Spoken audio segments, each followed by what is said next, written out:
quiet Saturday morning in late winter, Marianne stood at the kitchen sink rinsing a mug while Leo sat at the table with a newspaper folded into quarters.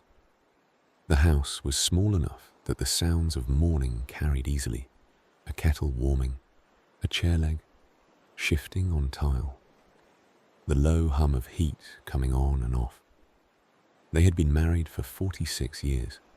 In the early decades, their days were crowded with errands and children and small arguments about what mattered. The arguments were not cruel. They were simply the friction of two people trying to build a life while both were tired. Now the arguments had thinned into something calmer. It was not because either of them became perfect. It was because they stopped demanding constant proof. Marianne no longer needed Leo to comment on every plan. Leo no longer needed Marianne to anticipate his moods. They learned to let small imperfections pass through the room without being collected. After breakfast, Leo washed the dishes without being asked. Marianne dried them and stacked them away. The work was ordinary. The quiet between them was not empty. It was shared. Later, Marianne walked into the living room and saw Leo sitting in his chair with a book open on his lap. He was not reading. He was resting his eyes. In earlier years, Marianne might have felt a small irritation at the sight of idleness. Now she felt something else. A soft gratitude that the day did not have to be filled with effort to count as a day. The relationships that last longest are often the ones that become simpler over time. They lose the sharp edges of expectation. They trade intensity for steadiness. They make room for calm. In another house across town, a woman named Celeste brewed coffee before dawn and sat in a chair by the window. Her sister, Rena, arrived every Monday morning after her overnight shift at the hospital. The routine began years earlier when their mother was still alive. It stayed in place after other traditions faded. Rena would enter quietly, remove her shoes by the door, and sit at the table while Celeste slid a bowl of oatmeal toward her. They did not perform closeness. They shared it through repetition. The conversation was light. A few comments about the weather, a small update about a neighbor, then silence that felt easy. Celeste watched her sister eat and noticed the tiredness in Rena's hands. Celeste did not press for details. Rena did not offer them. Their bond held without interrogation. It was a kind of respect that came with age, the understanding that care does not require constant access. When Rena left, Celeste washed the bowl and stood for a moment in the quiet kitchen. The house felt warm. The connection had been brief, but it had steadied the week. Across another set of streets, Omar sat in a workshop behind his house, sanding a piece of wood for a small shelf he planned to give to his neighbor, Brent. The shelf was not necessary. Brent could buy one easily. Omar built it anyway because building gave him calm and giving gave him a reason to walk next door. Brent would meet him at the fence and accept the shelf with a slow smile. They did not speak much beyond a few practical words. Still, the exchange mattered. It kept both men anchored to something gentle, a small shared life that did not ask for drama. A few miles away, Denise met her friend Paula at the same diner every Thursday. They had begun the habit after turning 60, when both had more time and fewer people asking for it. In younger years, their friendship ran hot, full of long phone calls and opinions and small disappointments, when one of them was slow to return a message. Age cooled it into something steadier. They ordered the same breakfast without joking about it. Denise wanted eggs cooked firm. Paula wanted toast that was barely browned. The waitress knew them by routine. They sat in a corner booth and watched the morning move through the window. Their talk was not meant to solve anything. It moved through simple subjects and then fell into quiet that felt comfortable. When they stood to leave, Denise reached for Paula's sleeve to steady her as she stepped down from the curb. The gesture was small, almost automatic. It was the kind of care that appears when a relationship no longer needs to prove itself. In later years, quiet relationships often begin to feel like the real wealth. Not the loud moments, the steady ones, the mornings that arrive without tension, the small gestures that do not keep score. Simplicity in a relationship often begins as a choice made quietly, without announcement. It shows up as a small reduction in friction, a decision to let a harmless habit remain harmless. Gareth and Inez lived in a narrow townhouse with a small back patio where a single bird feeder swung from a hook. In earlier years, Gareth corrected everything. He corrected the way Inez loaded the dishwasher. He corrected the way she folded towels. He treated the household as a system that could be optimized. The older he became, the more he noticed the cost. Inez did not argue back much. She simply grew quieter. Her quietness was not punishment. It was a retreat. Gareth began to realize that control is loud, even when it is polite. One afternoon, Gareth watched Inez arrange herbs in small pots along the patio rail. She moved slowly and carefully, as if the plants were more important than her own pace. Gareth felt the familiar urge to comment. The urge rose, then passed. He held it and let it dissolve. Inez glanced back and saw him watching. She smiled once, brief and private. In that small exchange, something shifted. The house felt easier. Nothing had been fixed. Something had been released. In a different place, Keisha sat in a living room chair with a knitted throw across her knees and listened to her son, Miles, describe his work week. Miles was 42 and carried the tension of someone still trying to be impressive. He spoke quickly, offering details as if they were evidence. Keisha did not interrupt. She did not offer solutions. She asked one plain question about a colleague Miles mentioned. Then she listened again. Over time, Miles slowed down, his shoulders settled. The story became less about proving worth and more about describing a life. When he stood to leave, Miles paused at the doorway and looked back at his mother. He did not say much. He did not have to. The visit had done its quiet work. Keisha watched him walk to his car and felt the steady comfort of a bond that did not ask for performance. Later that evening, Keisha called her sister, Janine, and described the visit in a few sentences. Janine laughed softly at a small detail. The call lasted 10 minutes. It was enough. In the early afternoon of the next day, a man named Victor stood at a hardware store counter waiting for paint to be mixed while his wife, Layla, wandered the aisles collecting small items they did not truly need. They were in their late 60s and had learned to treat errands as a kind of shared walk. Victor watched Layla choose a pack of batteries and then put it back. She chose a different pack and put it back too. In earlier years, Victor would have become impatient. Now he let the moment stretch. He studied the rows of screws and brackets and felt a calm he once associated with wasted time. When Layla returned to the cart, she touched Victor's arm, not to direct him, only to connect. They paid and walked out into pale sunlight. The paint can swung between them like a small weight shared evenly. That weekend, Tessa and Rory hosted dinner for a younger couple from their apartment building. The meal was plain.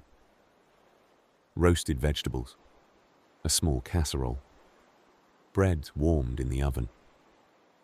The younger couple arrived carrying their phones in their hands, as if even a visit required constant readiness. As the evening moved along, the phones drifted to the edge of the table and then into pockets. The talk slowed. Rory listened more than he spoke. Tessa moved through the kitchen calmly, bringing plates without fuss. There were no grand stories about the past. There were only small descriptions of a life that had become less dramatic on purpose. After the guests left, Tessa wiped the counter while Rory stacked the plates. They did not evaluate the night. They did not hunt for meaning. They simply returned the room to order and stood together for a minute with the lights turned low. On the floor above them, a widower named Nolan made tea each night at 9 and carried one cup into the hallway to knock once on his neighbor's door. May would open and accept the cup, then hand him a small plate with 2 cookies. The exchange began months earlier, when Nolan's hand shook while he tried to open a jar in the shared laundry room. May helped without comment, and the habit grew from that moment. They rarely stayed to talk. May had her own routines. Nolan had his. The offering was enough. It reminded both of them that being known does not require being entertained. It requires a steady presence that asks for little. Not every relationship grows gentle. Some stay sharp. But the ones that endure often learn a quieter language. Fewer demands, less accounting, more room for each person to breathe without being measured. In many lasting bonds, the most important work becomes almost invisible. It is not the work of persuading or fixing. It is the work of showing up with steadiness. Florence kept a small notebook in a drawer beside the phone. The notebook held nothing dramatic. It held reminders. Call Irene on Tuesday. Drop off oranges for Calvin. Check on Louisa after her appointment. The list was not guilt. It was care made concrete. Florence was 74 and lived alone in a quiet duplex. Her days were mostly her own. Even so, she stayed connected through small actions that required little energy and offered no spectacle. Irene was a friend from work years earlier. They met for lunch once a month and split a bowl of soup without talking about the past at length. Calvin was a neighbor who tended a garden behind the building and sometimes forgot to eat. Louisa was Florence's cousin, a woman who disliked fuss and appreciated help that arrived without questions. On Tuesday morning, Florence dialed Irene's number and listened to the ringing with a patient calm. They spoke briefly about simple things, a new recipe, a book half finished, the odd satisfaction of cleaning out a closet. The conversation did not reach a conclusion. It did not need one. When the call ended, Florence put the notebook back into the drawer and felt the day settle. At midday, she walked down the sidewalk with a bag of oranges and knocked once on Calvin's door. He opened it wearing a sweater that looked too thin for the season. Florence handed him the bag and asked one question about the garden beds. Calvin described the soil and the birds that had been stealing seed. Florence listened. Then she nodded once and walked back home. Later, Florence drove to Louisa's apartment with a paper bag of groceries, nothing heavy. She placed it on the counter and filled the kettle while Louisa eased into a chair. Florence asked how the appointment went and accepted the short answer without pressing. The visit lasted 20 minutes. Florence left with the sense that the day had been used well. Nothing about any of it looked impressive. It was impressive in the quiet way that longevity can be impressive. In a smaller apartment across town, a man named Curtis folded laundry while his partner, Alana, read in a chair near the window. Their relationship had begun in their late 50s, after each had lived through long marriages that ended without drama and without repair.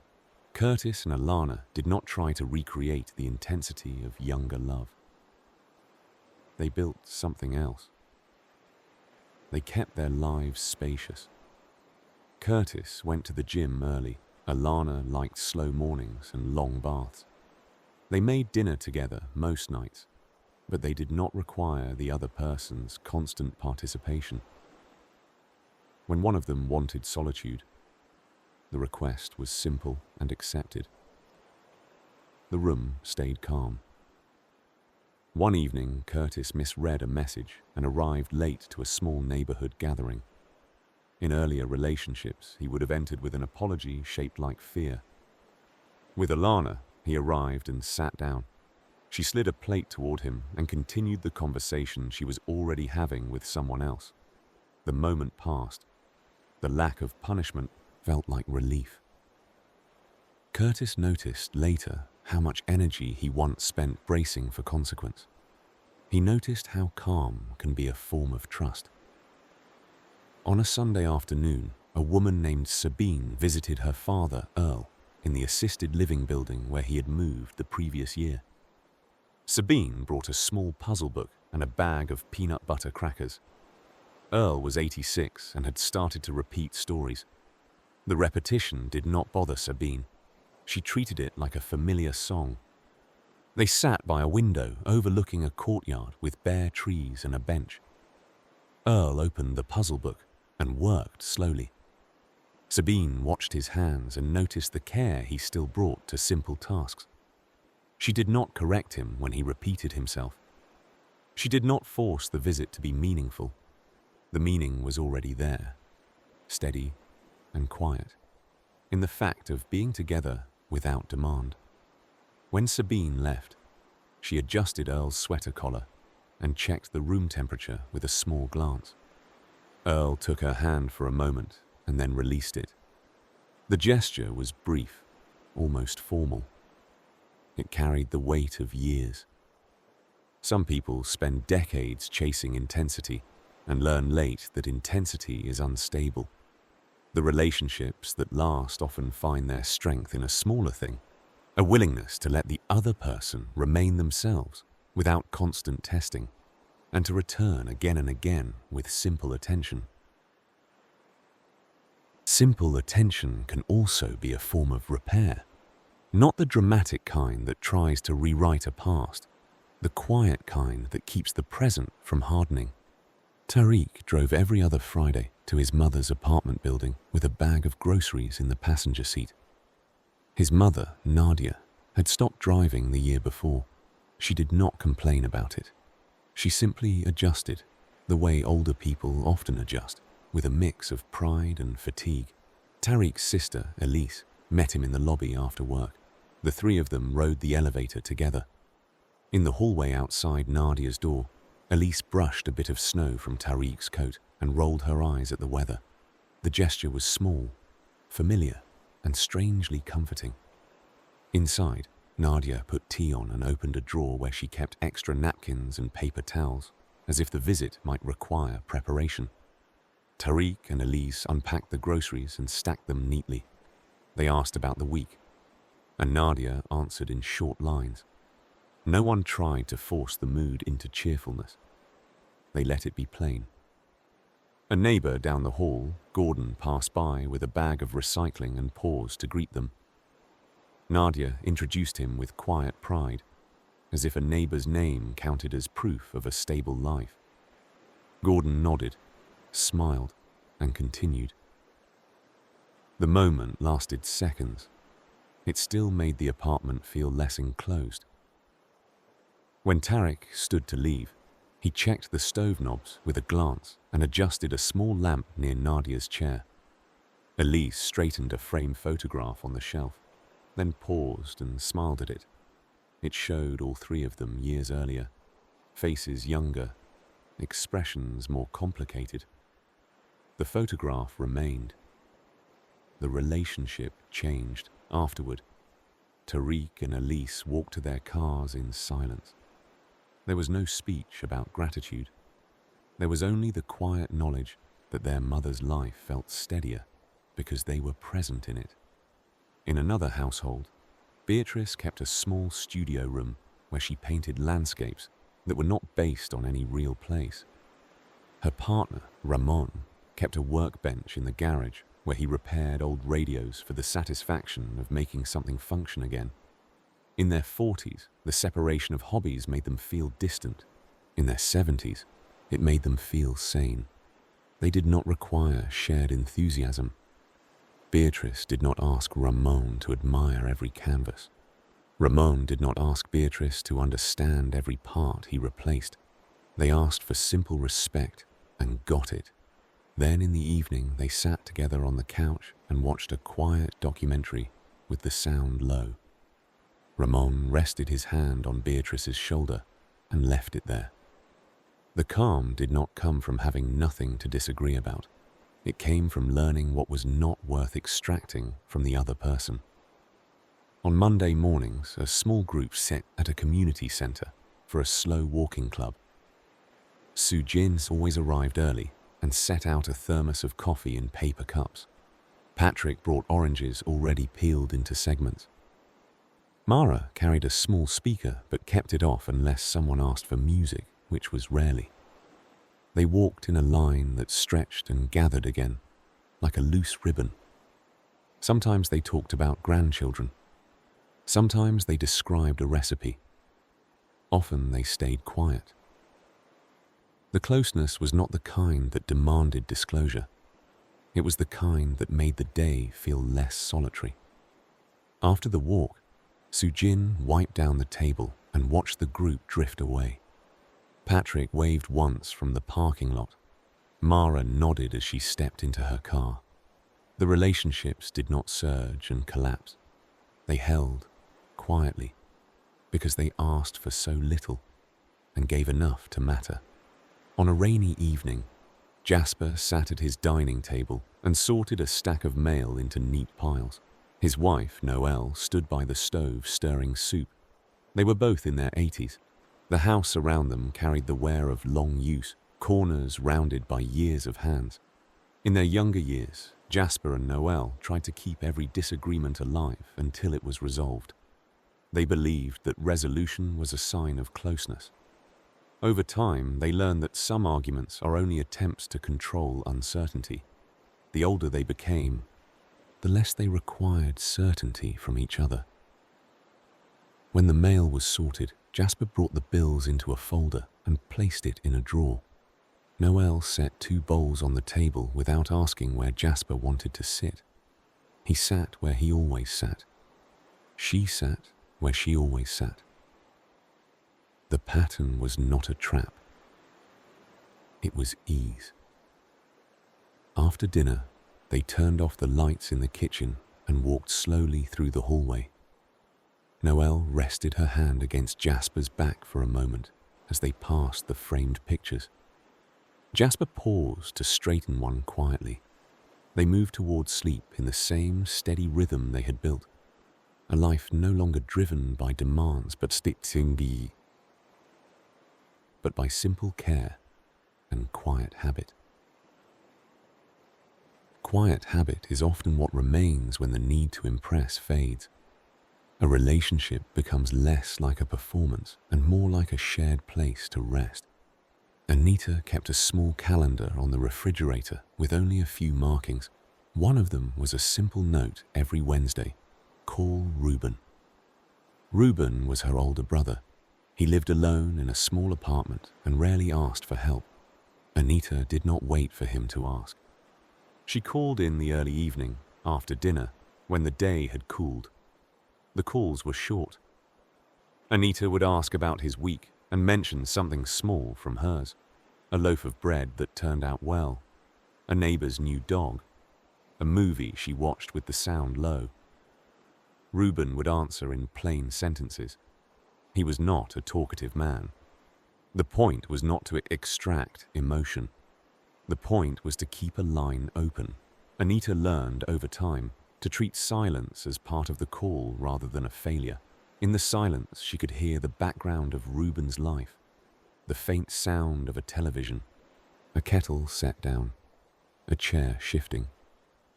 Those sounds were evidence that he was there, and steady. On one Wednesday, Ruben mentioned that he had repaired a loose hinge on the kitchen cabinet. Anita pictured him doing the small work alone and felt the familiar urge to drive over and take charge. She let the urge pass. Ruben did not want rescue. He wanted connection that did not come with instructions. After the call, Anita stood at her sink and watched water run over her hands. She noticed how calm her body felt when she allowed her care to remain simple. In a small park near a library, a man named Lowell sat on a bench with his friend Farah. They met there every Saturday after lunch and walked one loop around the path. Lowell brought a folded newspaper. Farah brought a paper bag with 2 apples. They were both retired and no longer had much patience for schedules that demanded speed. As they walked, they kept their conversation light. They spoke about the trees losing leaves. They spoke about a book Farah had borrowed. When Lowell grew quiet, Farah did not fill the space. She matched his pace and let the day be ordinary. Lowell's daughter, Kendra, joined them once a month. Kendra was in her 30s and moved with the quickness of someone still living in crowded time. She arrived with a polite smile and the slight tension of obligation. Over the hour, that tension softened. She began to mirror the slower rhythm without noticing. After one walk, Kendra drove home and realized she felt less restless than usual. Nothing had happened. That was the point. The calm came from being with people who did not demand constant expression. In the late afternoon, a couple named Sterling and Yvonne prepared dinner in a small kitchen. They had been together long enough that most conversations did not require full attention. They moved around each other with practiced ease. Sterling chopped vegetables.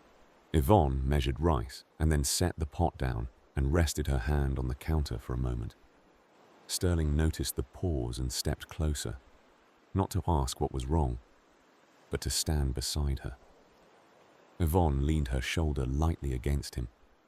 The gesture lasted a few seconds. It held more meaning than a long explanation. It was a way of saying that the day was manageable because it was shared. Later, they ate without talking much, listening to the soft sounds of the house. After dinner, they washed dishes and turned off the lights, leaving the kitchen dark and orderly. The calm was not an accident. It was the shape they had chosen, again and again, by making the relationship less demanding and more steady. On a clear morning in early spring, Carmen sat at her dining table with a stack of envelopes and a pen. She wrote one short letter each month to her grandson, Ellis, who lived several hours away with his mother, Bethany. Ellis was in his 20s and did not always respond. Carmen did not take it personally. She treated the letters as a steady signal, not a request. Bethany had once felt uneasy about the letters, as if they carried expectations. Over time, she saw that they did not. Carmen never asked for visits. She never hinted. She simply described ordinary things. A new plant on the porch. A recipe that turned out better than expected. A small memory of Ellis as a child, offered gently and without nostalgia, that demanded a reply. One afternoon, Bethany called Carmen and asked for the recipe. The call was brief. It was also a turning point. The relationship between them became less tense because it stopped being measured. It became a simple line of care, moving both directions, light enough to hold. In the evening, when Carmen sealed the next envelope, she felt the quiet satisfaction of doing what she could without turning it into a test. The letter would travel. That was enough. When a relationship becomes less demanding, it often becomes more durable. The energy that once went into proving and defending can be used for ordinary life. Jonas and Piper met in their mid-60s at a community class on simple woodworking. Jonas attended because he wanted to use his hands again without deadlines. Piper attended because she liked rooms where people focused quietly on one task. They became friends without the rush of explanation. For months, their friendship consisted of small nods at the start of class and a shared table. Jonas would hold a board steady while Piper measured. Piper would hand Jonas a pencil without looking for gratitude. The connection formed through practical cooperation and a calm respect for each other's pace. After class, they sometimes walked to a small cafe and sat with tea. Jonas spoke about his grandchildren in brief sentences. Piper spoke about her garden. There were no confessions, no dramatic life stories. They treated friendship as something that could be built from steadiness alone. One afternoon, Jonas showed up looking distracted. Piper noticed and simply walked beside him on the way to the cafe. Jonas did not explain at first. After a few minutes, he mentioned that his brother had been moved into a rehabilitation facility after a fall. The detail was offered without panic, as if naming the fact reduced its weight. Piper listened and then asked one quiet question about what Jonas needed to do that week. Jonas answered. The conversation stayed on the level of reality and action. It did not turn into a storm. Jonas left the cafe feeling more stable than when he arrived. In another part of town, a couple named Helena and Darius had a tradition of taking a slow drive on Sunday mornings. They chose no destination. They drove through familiar streets and watched the city wake up. The tradition began as a compromise after years of busy weekends and small arguments about whose plans mattered more. Over time, it became the best part of the week. Helena would bring a thermos of coffee and 2 cups. Darius would bring a small paper bag of pastries. They ate and drank in the car with the radio off. Sometimes they talked about practical things. Sometimes they stayed quiet and watched light move across windows and roofs. In their early marriage, Helena wanted Darius to be more expressive. Darius wanted Helena to be less intense. The wanting made them tired. Age softened the wanting into acceptance. Darius did not become a different man. Helena did not become a different woman. They simply stopped treating difference as a problem to solve. Later that day, Helena's niece, Rachel, visited with her new partner, Quinn. Rachel watched Helena and Darius move through the kitchen, preparing lunch without tension. The work looked almost silent. Quinn offered to help and was handed a cutting board and a knife. Rachel felt a small surprise at how calm the room was. There was nothing to perform. The meal emerged anyway. After the visit, Rachel mentioned in passing how easy the afternoon felt. Helena nodded, not as a lesson but as a simple recognition. Ease was not a personality. It was a practice repeated over years until it became the atmosphere of a home. In the evening, Darius rinsed dishes and placed them on the rack. Helena wiped the counter and turned off the kitchen light. They did not mark the day as special. They treated it as another quiet day shared, and that quietness was exactly what made it lasting. On a weekday evening, a man named Santiago unlocked the door of a small community room where a chess set waited on a folding table. He had been meeting the same 2 friends there for almost 20 years. Blair arrived first, carrying a tin of shortbread. Dev arrived a few minutes later with a thermos of tea. None of them talked about the arrangement as a commitment. It was simply on the calendar. They played slowly, taking time between moves. The pauses were not awkward. They were part of the ritual. Some weeks, they spoke more. Some weeks, they hardly spoke at all. When one of them missed a night, the others did not demand an explanation. The next week, the chair filled again and the board returned to order. When the games ended, they packed up the pieces carefully. Santiago locked the door and walked to his car with the tin of shortbread in his hand. He drove home feeling the calm that comes from a connection that asks for little and gives enough. The next morning, Jonas returned to his class and found Piper already at the table, measuring wood for a small shelf. Jonas placed his hands on the board to steady it and felt his breathing slow. He did not talk about his brother again, Piper did not ask. The shared task was its own kind of support. A quieter relationship can also be one that leaves space for imperfection. It can survive a missed call, a distracted mood, a small misunderstanding, because it no longer treats every moment as a verdict. Monique kept a habit of walking to the corner store every evening just before sunset. It gave her a reason to move, a reason to see the neighborhood, and a reason to greet the clerk who knew her by routine. One evening she found her friend Caleb standing outside the store with his hands in his pockets, staring at the sidewalk. Caleb had retired the previous year and still carried a restlessness that he did not know how to name. Monique did not ask him to explain it. She simply walked with him, slow and steady, to a nearby bench. They sat without talking for several minutes. Eventually, Caleb mentioned, in a plain voice, that he felt unnecessary. Monique did not argue with him. She did not rush toward encouragement. She asked one small question about what his day looked like. Caleb answered. They stayed close to the simple facts. After a while, Caleb's shoulders lowered, and the air between them felt less tight.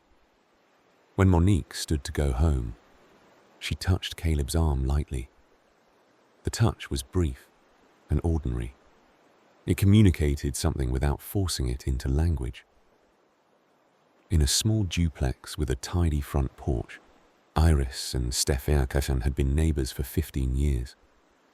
They were not intimate friends. They were something else, a steady presence at the edge of each other's life. In the summer, Iris watered Stefan's plants when he traveled to visit family. In the winter, Stefan shoveled Iris's walkway when snow fell heavy. They rarely stayed to talk. Their exchanges were efficient and kind. Iris did not worry about entertaining Stefan. Stefan did not worry about being impressive.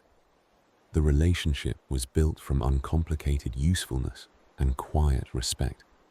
One afternoon, Iris returned from a long medical appointment and found her porch steps cleared and a small bag of groceries hanging from the doorknob.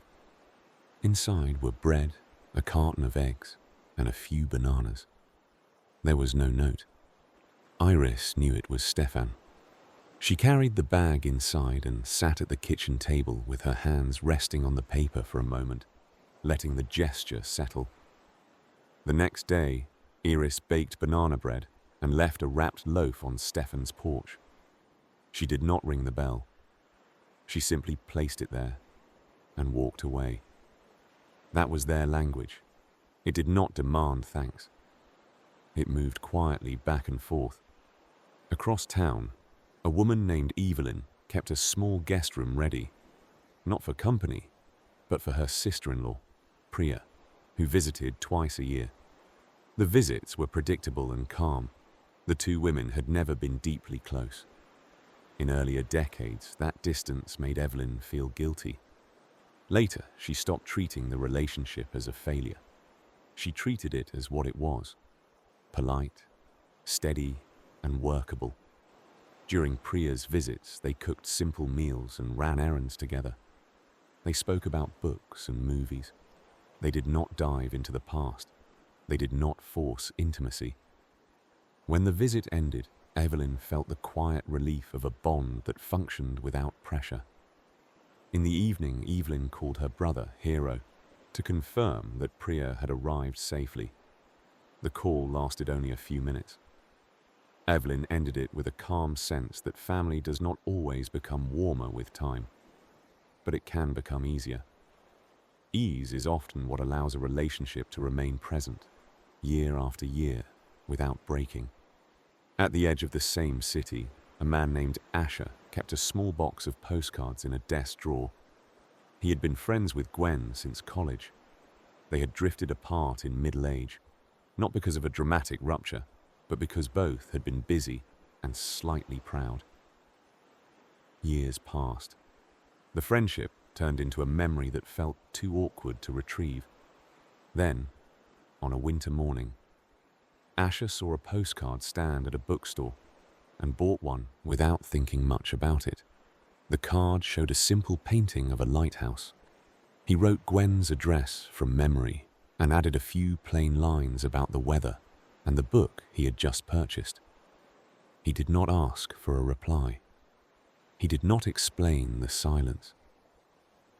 He dropped the card in the mail, as if it were something normal.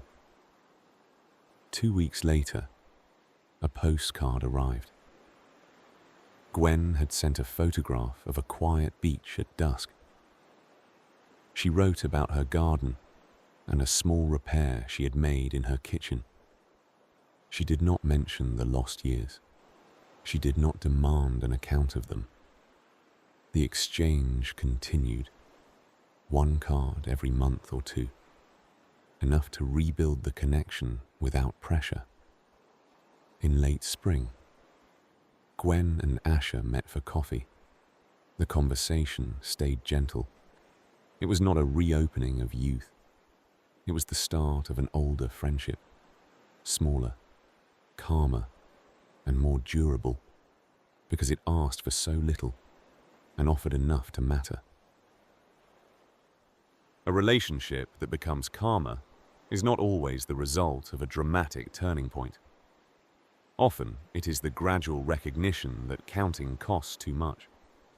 Tobin kept a habit of making lunch for his wife, Lucia, every weekday, even after both retired. The lunches were simple. Soup poured into a thermos, a sandwich wrapped in wax paper, a small piece of fruit. Lucia did not need the lunch. Tobin did it because the small routine made the day feel anchored. In earlier years, Tobin expected appreciation in visible ways. If Lucia forgot to mention the lunch, he felt a quiet sting. The sting would ripple into the evening. Over time, Tobin saw the pattern and began to loosen it. He started to treat the lunch as a gift given for its own sake. One day, Lucia returned from an afternoon volunteer shift and placed Tobin's empty thermos on the counter. She washed it without speaking and set it to dry. Then she placed a bowl of strawberries on the table and sat down across from him. The gesture was not a speech. It was a shared pause. Tobin felt the old desire to measure the exchange and then felt it fade. The relationship did not require accounting to be real. In a small apartment building, Marcel lived on the 3rd floor and Nina lived on the 2nd. They met in the stairwell often and began trading small favors. Nina would collect Marcel's packages when he was out. Marcel would carry Nina's heavy recycling down the stairs without being asked. At first, both of them insisted on thanks. They were polite. They were also cautious, as if the relationship might become a debt. Over time, the thanks became less formal. The favors became easier. The bond grew into something that felt like a shared understanding of life in the same building. One evening, Nina heard Marcel's door close and recognized his slow steps. She opened her own door and asked whether he wanted a bowl of the stew she had made. Marcel accepted with a nod and stood in the hallway while she filled a container. There was no performance of closeness. There was only the quiet practicality of two people making the same world a little easier. Across the street, a couple named Oksana and Ray sat on their porch watching dusk settle. They had been married for decades and had stopped expecting each other to fix the day. Ray had a tendency to worry. Oksana had a tendency to move quickly and then crash with fatigue. Neither trait disappeared. What disappeared was the belief that the other person's trait was a personal offense. Ray would mention a concern and then let it go. Oksana would take a short rest and then return to the room. Their conversations became shorter and kinder. The house became quieter. They kept a small radio on low volume and listened to weather reports as if the predictable cadence of the voice could calm the evening. Their daughter, Kim, visited once a week and noticed the change over the years. When she was younger, the house had been filled with small tension. Now it felt softer. Kim did not try to label the shift. She simply felt the relief of it. Later, after Kim left, Ray turned out the porch light and Oksana closed the door. They stood for a moment in the entryway, neither of them speaking. The quiet did not indicate distance. It indicated that nothing needed to be proven. In that kind of silence, a relationship can rest and continue. On a windy afternoon, Yasmin waited in a grocery store parking lot for her friend Cole to arrive. They had been meeting twice a month to shop together, a habit that began after both became widowed. Shopping alone had made the aisles feel long. Shopping together made the task ordinary again. They pushed the carts slowly and moved through the lists without insisting on speed. Yasmin compared prices. Cole studied labels, squinting slightly. They did not treat the outing as social time that had to be filled. They let the silence between decisions remain quiet. When Cole forgot an item, Yasmin pointed to it without teasing. When Yasmin stood still for a moment, looking at a display of flowers, Cole waited without impatience. The kindness was not dramatic. It was a refusal to make ordinary human limitation into a problem. After they loaded the groceries, Cole drove Yasmin home and carried the heavier bags to her kitchen. He placed them on the counter, then sat for a minute at the table. Yasmin poured 2 glasses of water and set one in front of him. They spoke a few words about a movie they both planned to watch. Then Cole stood and left. The visit was brief. The care inside it was clear. A relationship does not always deepen by adding more. Sometimes it deepens by removing what does not belong. Pressure, impatience, the need to keep score.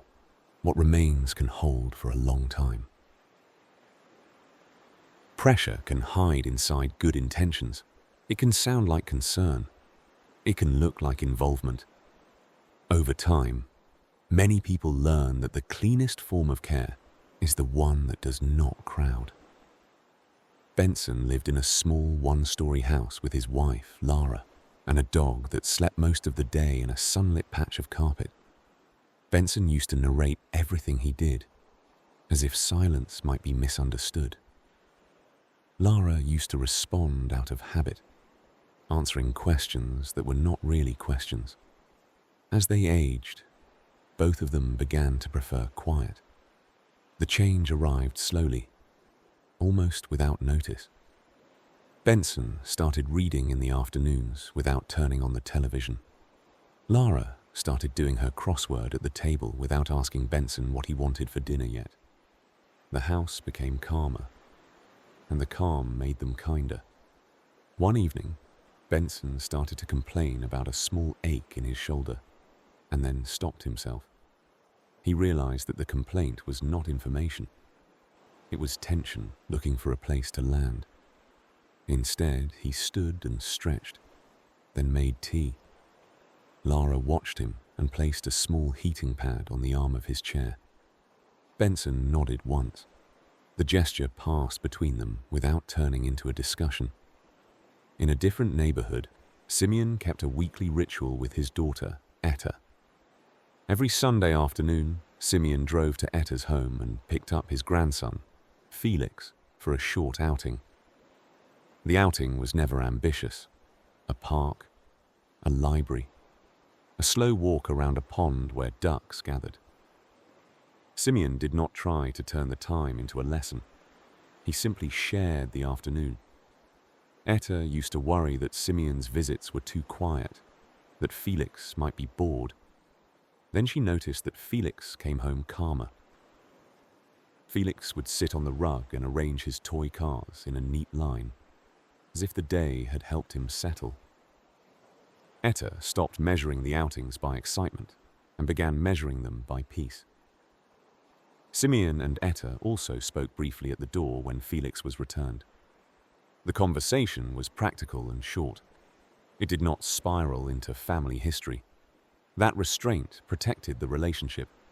It kept the bond clean. Across town, Corinne sat at her kitchen table once a month and paid bills while her friend Jamal sat beside her with his laptop open. They called it their quiet work date. Jamal did not offer to fix Corinne's finances. Corinne did not ask Jamal to explain his projects. They simply shared a table so the tasks felt less lonely. Some months they talked more. Other months they mostly listened to the refrigerator hum and the small sound of keys tapping. When Corinne finished, she pushed her papers into a folder and exhaled. Jamal smiled lightly and closed his laptop.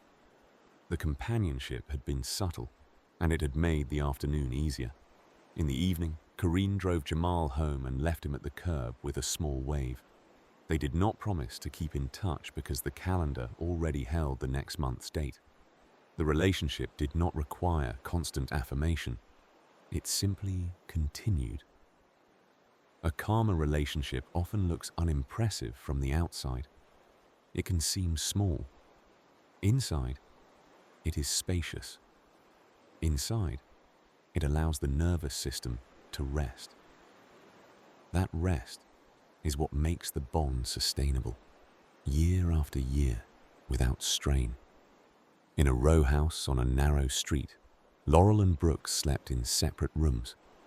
The change began as a practical solution to light sleeping and an old creaking bed.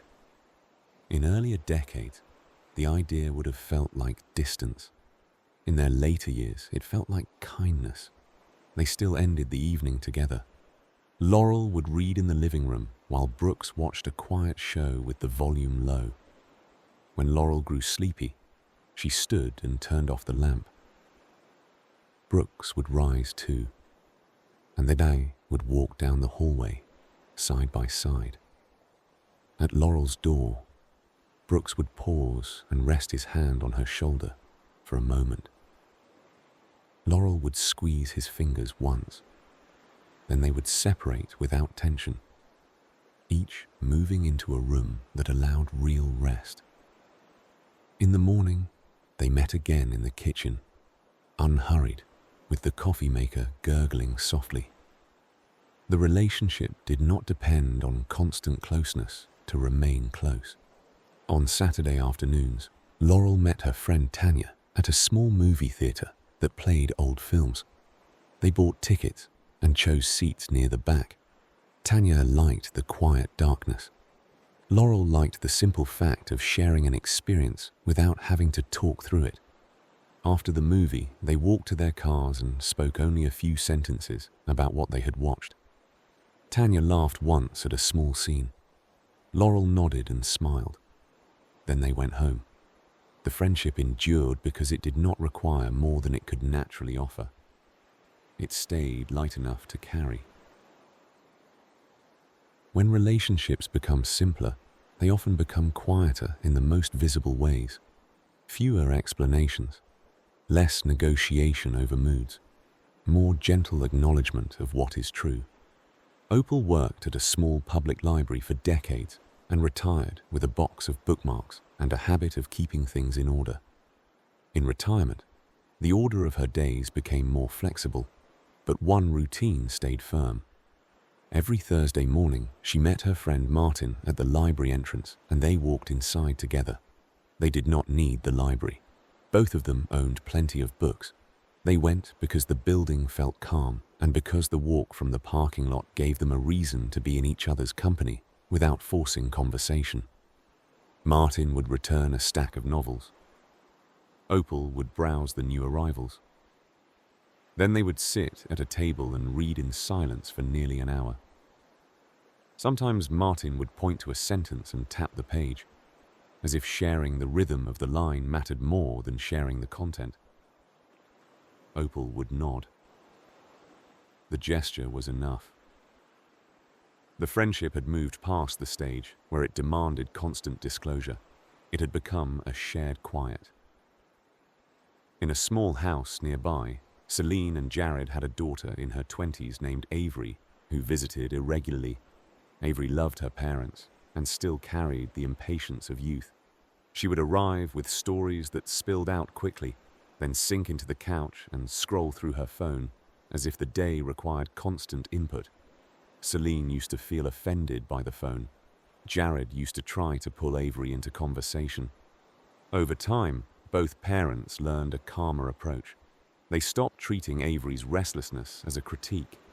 They treated the visit as time in the same room, which was often the only reliable definition of family. On one visit, Avery grew quiet and simply listened as Jared described a small repair he had made to the porch railing. Celine folded laundry while she listened. Avery stayed on the couch, phone turned face down, eyes half closed. The quiet was not disconnection. It was relief. When Avery left, she hugged Celine longer than usual and touched Jared's arm with a quick squeeze. The gestures were brief, and they carried more truth than an hour of talk. In the late afternoon, a woman named Mina drove to a small apartment complex and parked beside the curb with her hazard lights on.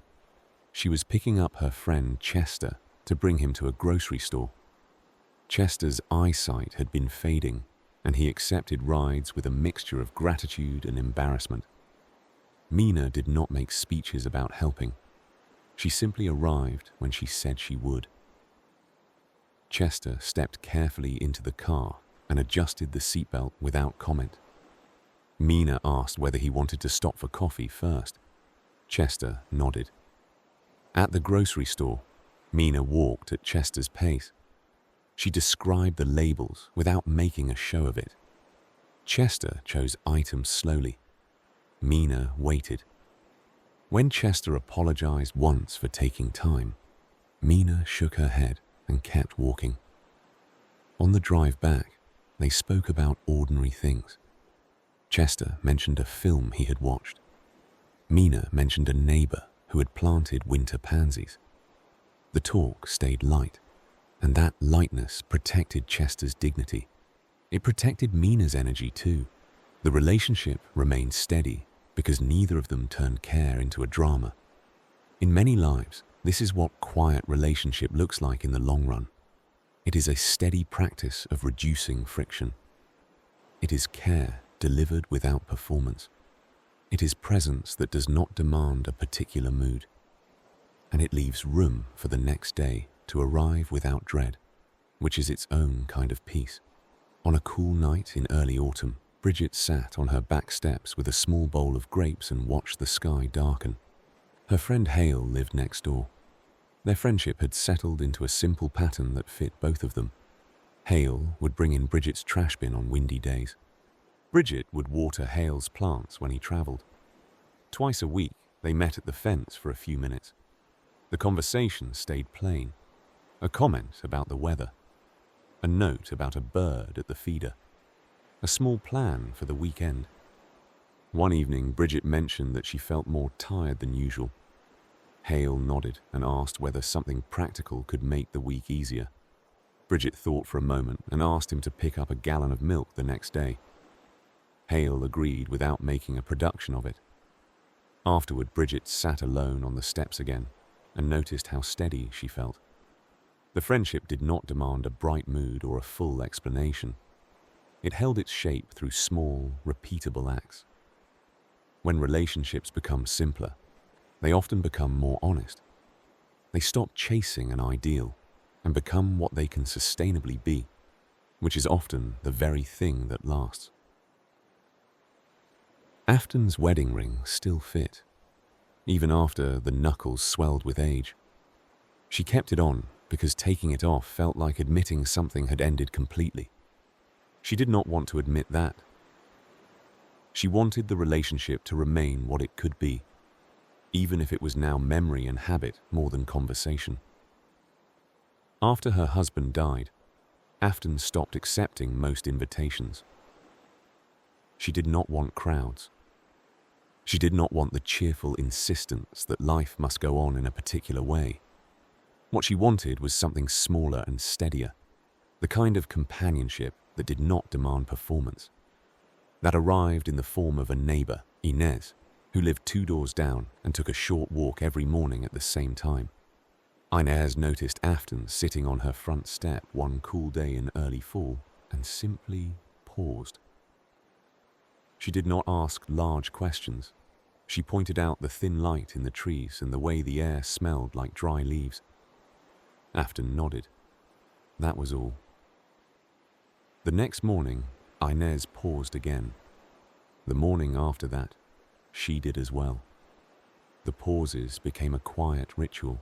Eventually, Afton stood and walked with her, slowly at first, down the same sidewalk, past the same mailboxes. They did not share everything. They did not make speeches about grief. They spoke about small things, the price of apples at the market, a new crack in the pavement, the sound of a distant lawnmower. The conversations were ordinary enough that Afton could take part without feeling exposed.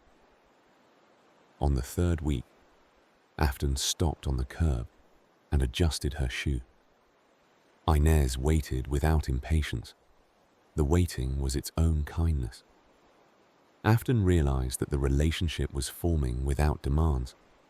It was not asking her to be lively. It was asking her only to keep showing up. In another town, a man named Hollis sat at a diner counter every Thursday at 9 in the morning. He had done it for years. The waitress, Nadine, knew his order and brought it without asking. Hollis liked that no one required him to explain his mood. Across the counter, another regular, Seela, read the paper slowly and kept her coffee cup close with both hands. She and Hollis did not speak much at first. Over time, they exchanged small comments about headlines, then about weather, then about ordinary repairs around the house. One Thursday, Hollis arrived with a bandage on his hand. Seela noticed and asked what happened. Hollis said he slipped while replacing a screen door. Seela nodded and said she had slipped last winter carrying groceries. That was the full exchange. No fuss, no lecture, just recognition. When Hollis finished eating, Seela slid a small packet of antiseptic wipes across the counter, the kind she kept in her purse. Hollis took them and offered thanks once, quietly, then returned to his own work of living. Seela returned to her paper. The relationship stayed light, and that lightness is what made it last. Afton's walks with Inez continued through winter. Some days they spoke. Some days they did not. The companionship did not depend on a certain amount of conversation. It depended on shared presence, on the steady return to the same path. As the season shifted, Afton noticed something that surprised her. The relationships she trusted most had changed over the decades. They had become less demanding. They were no longer fueled by constant checking and proving. They were built from small consistency, which is easier to maintain than intensity. Kellen used to believe that adulthood meant widening the circle. More acquaintances, more invitations, more obligation. He built a life that was busy enough to feel important. Then he reached an age where importance stopped being the goal. In his 70s, Kellen lived alone in a small apartment with a narrow balcony and a view of a parking lot. The view was not pretty, but it offered movement, a slow procession of ordinary life. Kellen liked ordinary life more than he used to.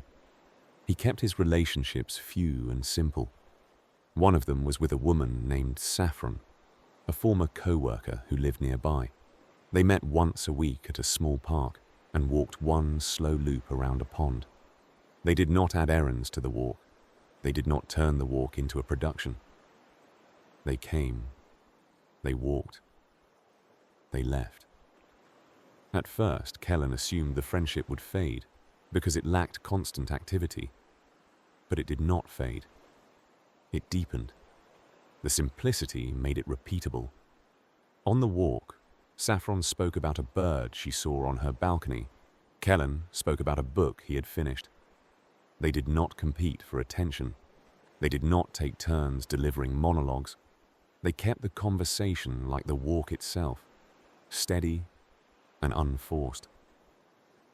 After the walk, they sat on a bench for 5 minutes and watched the pond's surface move. Sometimes the silence lasted longer than the talking. Neither of them tried to fix that. They treated silence as part of the friendship instead of a problem to solve. Kellen also spoke once a week with his son, Thea, who lived in another state. In earlier years, the calls were tense. Kellen asked too many questions. Thea answered too quickly and with irritation. They treated the call like a performance review of their relationship.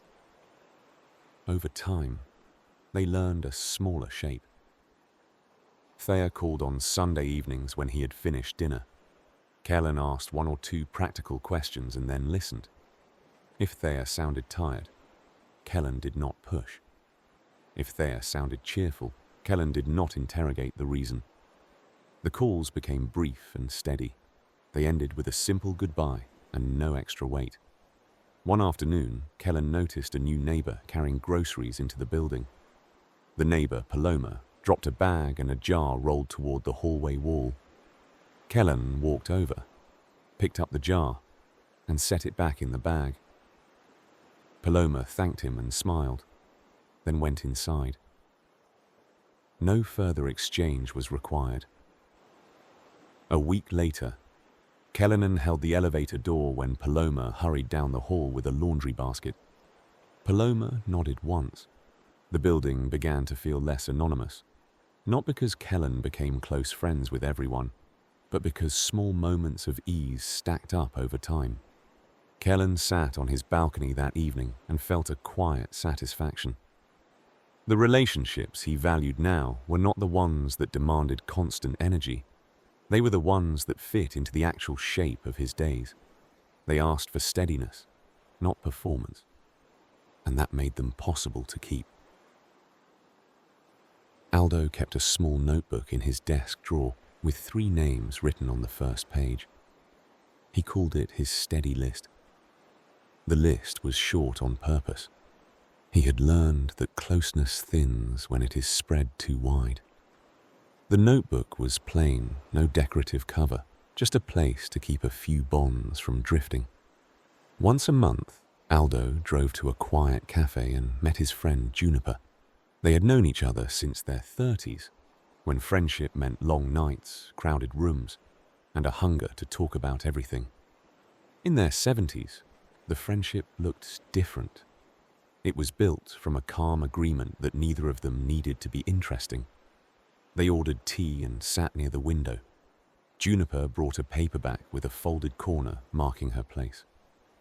Aldo brought a newspaper that he read slowly, as if the paper itself were a reason to rest. They spoke in brief stretches, then returned to their pages. The companionship was present even when words were not. Sometimes Juniper mentioned a doctor appointment in the same tone she used for weather. Sometimes Aldo described a loose hinge he had tightened on a cabinet door. The details were ordinary and grounding. The conversation did not hunt for meaning. It moved gently and then stopped. When the tea cooled, Juniper would stand first and gather her coat. Aldo would walk her to the door. They did not promise to call. They did not recap the morning. They simply separated with the quiet confidence that the next month would arrive and the meeting would happen again. At home, Aldo lived with his partner, Cecily, in a small house with a narrow hallway and a sunroom filled with plants. Cecily liked to wake early and stay quiet until mid-morning. Aldo tended to move faster, doing small chores before breakfast. In earlier decades, their different rhythms created irritation. Aldo would try to pull Cecily into activity. Cecily would resist and then feel guilty, as if her quiet were a flaw. Over time, they stopped fighting the difference. Aldo learned to do his quick tasks without demanding company. Cecily learned to offer a brief touch on Aldo's shoulder as she passed through the kitchen, a small sign that she was present even when she was quiet. The house became easier to live in. because it no longer required both people to move in the same way. On winter evenings, Aldo sat at the table and sorted mail, while Cecily sat near the window with a blanket across her legs. The radiator clicked softly. A lamp cast a small pool of light on the floorboards. They did not narrate the day. They let the room be still. The calm did not come from having nothing to discuss. It came from trusting that the relationship did not need constant conversation to remain real. In a nearby neighborhood, a woman named Ria kept a standing appointment with her neighbor, Soren, to take a short walk every Tuesday after lunch. They did not frame it as exercise. They framed it as air and daylight. Their pace was slow enough that they could notice small things: a new mailbox, a garden bed turned over, the way a porch light looked warm in late afternoon. Some weeks they talked more, other weeks they stayed quiet and simply walked side by side. Ria liked that Soren did not interpret silence as rejection. Soren liked that Ria did not treat conversation as a test. The walk stayed easy, and the ease is what made it last through seasons. On the third name in Aldo's notebook was Emmett, a friend he had met through Cecily's cousin years earlier. Emmett lived alone and kept his life arranged in careful routines. Once a week, Emmett called his adult daughter, Leanne, at the same time on Sunday evenings. Their call rarely lasted more than 15 minutes. Leanne had a busy job and a young family. Emmett understood that her time arrived in fragments. He did not ask her to prove devotion. He asked one question about the week and listened closely to the answer. He noticed how Leanne's voice changed when she spoke about ordinary moments, a child learning a new word, a quiet afternoon when the house finally settled. Emmett did not correct her choices or offer plans. He accepted the shape of her life as it was. When the call ended, Emmett wrote a small note to himself on a scrap of paper, the child's new word, the name of a book Leanne mentioned, the date of a school play. The notes were not obligations. They were a way of keeping his attention honest. Aldo looked at the 3 names in his notebook from time to time and felt a small relief. The list did not represent scarcity. It represented focus. The relationships that endured in his life were the ones that asked for less and offered steadiness in return. For years, Lena believed that intimacy required constant sharing. If she did not describe every thought, she assumed she was failing at closeness. The belief came from youth, when silence looked like distance, and distance looked like danger. Lena carried that belief into adulthood and treated it like a rule. In her 60s, Lena joined a small knitting circle at a library branch. The group met on Thursday mornings in a room that smelled faintly of paper and carpet cleaner. The members were polite and unhurried. They talked in low voices as their hands moved. The circle did not demand confession. It asked only that people show up. Lena sat beside a woman named Meredith, who always brought a tin of peppermints. Meredith offered one at the start of each meeting, then returned to her work. Over several months, Lena learned the shape of Meredith's life in small pieces: a grandchild who liked trains, a husband who fixed radios as a hobby, a small garden that never produced much, but was tended anyway. The knowledge grew without pressure. When Lena missed 2 meetings because of a bad cold, Meredith did not call to interrogate the absence. Meredith simply handed Lena a fresh peppermint the next time she returned and slid a small extra skein of yarn across the table. The gesture said that the bond was still there, waiting calmly. At home, Lena lived with her partner, Anton, who had always been private. In their 40s, Lena treated his quiet as a refusal. She chased conversation the way some people chase certainty. Anton responded by retreating, which made Lena press harder. The pattern exhausted them both, and it made ordinary evenings feel like rehearsals for conflict. After a long stretch of years, they stopped trying to win the argument about how love ought to look. Lena began to notice the ways Anton offered attention that were not verbal. He refilled her car with gas when he saw the gauge low. He warmed the kitchen by turning the oven on for a few minutes when the house felt cold. He placed the mail in a neat stack so she would not have to search for it. He kept a small note on the refrigerator with the date of her dentist appointment, a simple marker of attention. Lena began to offer Anton a softer kind of approach. She touched his back lightly as she passed in the hallway. She sat near him in the evening with a book of her own, not as a punishment, but as a way of sharing quiet. Slowly, the house became less reactive. The relationship became less demanding because it was no longer built around a single definition of closeness. In a different city, a man named Samson kept an old habit from his working years. He met a former colleague, Brielle, for breakfast once every few months at a diner near the highway. They ordered the same meals and rarely discussed their old workplace in detail. The past no longer required review. Samson and Brielle talked about small plans, a window that needed sealing, a recipe that turned out well, a movie watched halfway through before sleep arrived. They laughed briefly and then returned to eating. There was no need to prove the friendship by constant intensity. The friendship held because it was uncomplicated and familiar. Not far from Lena's neighborhood, Orla lived in a small duplex with thin walls. She could hear the neighbors' cabinets close and open. She could hear a television murmur in the evenings. For years, Orla treated the sounds as annoyance. Then she met the neighbor, a man named Beckett, in the shared driveway during a heavy rain. Beckett was holding a bag of groceries above his head like a shelter. Orla stood under the overhang of her porch and waited for the rain to soften. They exchanged a few practical words about the weather and the gutter that overflowed every spring. A week later, Beckett knocked on Orla's door and handed her a small roll of weather stripping he had bought in excess. Orla thanked him and later placed a jar of jam on his porch with a short note of thanks. Their relationship became a quiet exchange of small supports. Beckett shoveled the shared steps when snow arrived early. Orla watered a planter by his doorway when he traveled to visit family.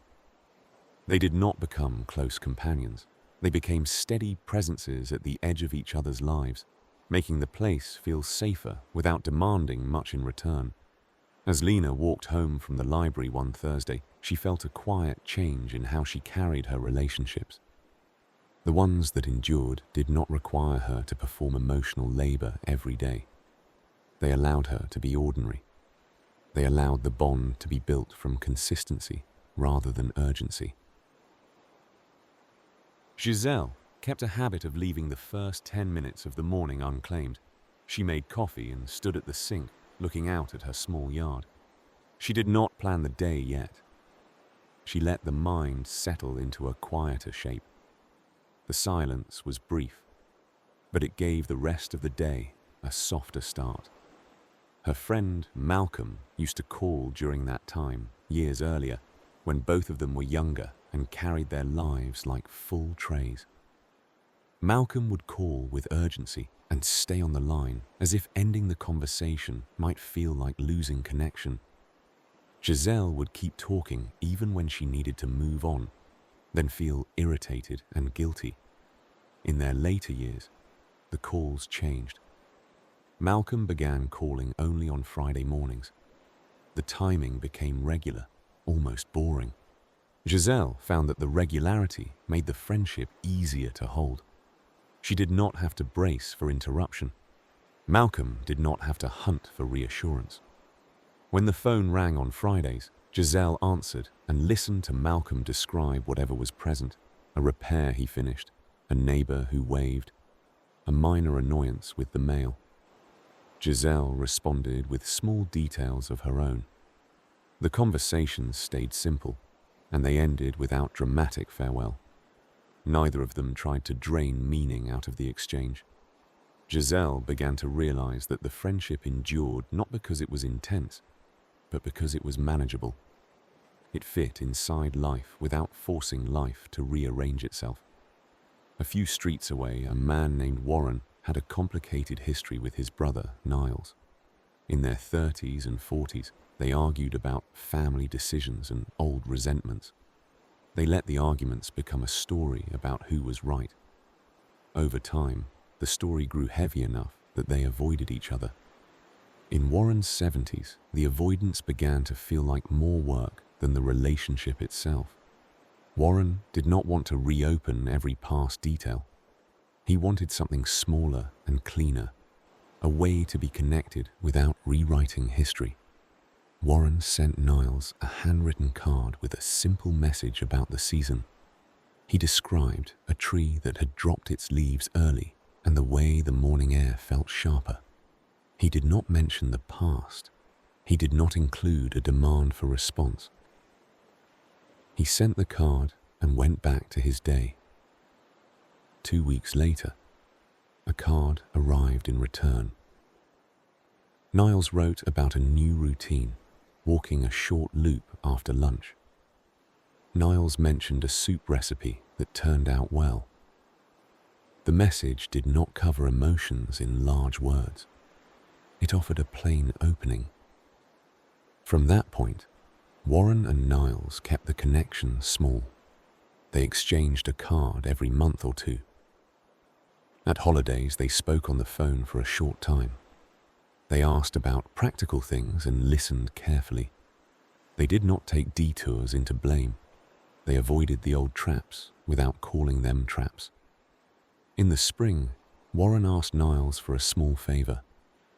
A fence panel in Warren's yard had loosened, and he needed a second set of hands to hold it steady while he tightened the screws. Niles arrived in an old jacket and stood in the sun without rushing. They worked for 30 minutes and spoke only about the tools in their hands and the angle of the boards. When the panel was secure, they sat on Warren's porch steps and drank water from 2 paper cups. The conversation stayed light. Niles mentioned that he had started keeping his kitchen counter clear, one small habit that made mornings easier. Warren nodded and understood more than he said. The result was not a perfect brotherhood. It was something steadier than the old pattern. It was a relationship that stopped requiring them to prove they had changed. It only required them to be calm in the present. On a different afternoon, a woman named Soraya sat in a car outside a grocery store and watched people load bags into trunks. She called her daughter, Lumen, and let the phone ring only twice before ending the call. Soraya did that on purpose. She knew Lumen worked long hours and often did not have the capacity for a surprise conversation. A few minutes later, Lumen returned the call. The talk lasted 5 minutes. Soraya mentioned she had found good strawberries. Lumen mentioned a meeting that ran late. They laughed once, softly, then ended the call. There was no resentment about the brevity. There was no demand for more. Soraya felt the quiet relief of a relationship that could breathe. The longest bonds in her life were no longer the ones that held her tightly.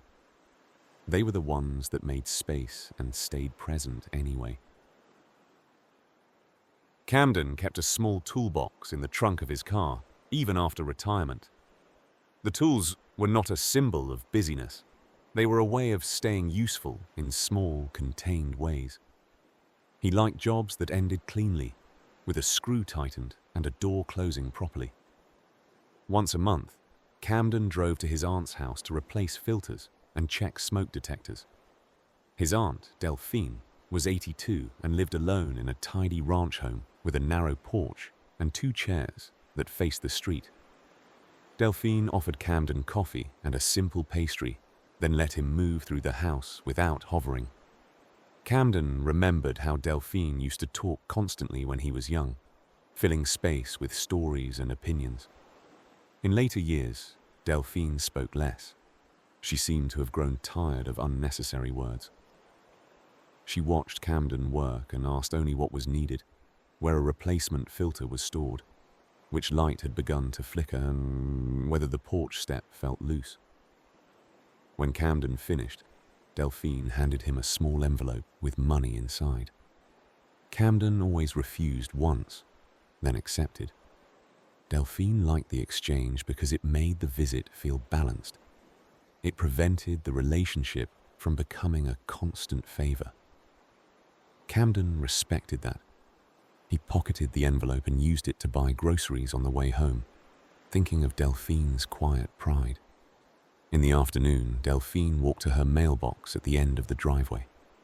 At the same time, her neighbor, Halston, often came outside to water a row of planters. The two would pause and exchange a few sentences about the day.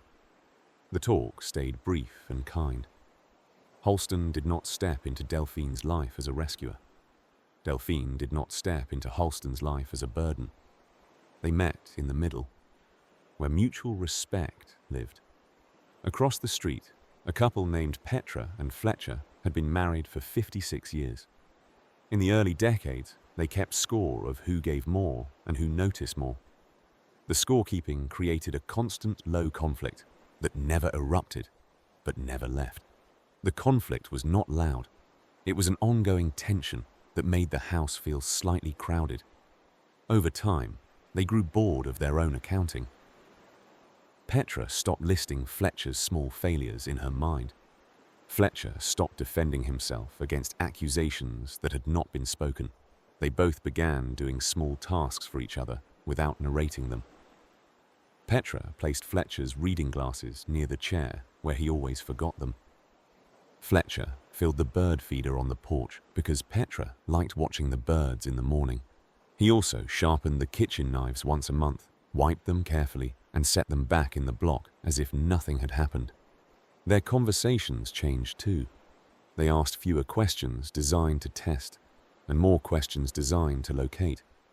Petra asked if Fletcher wanted soup or a sandwich. Fletcher asked if Petra wanted the window open for a few minutes. The answers did not represent control. They represented care.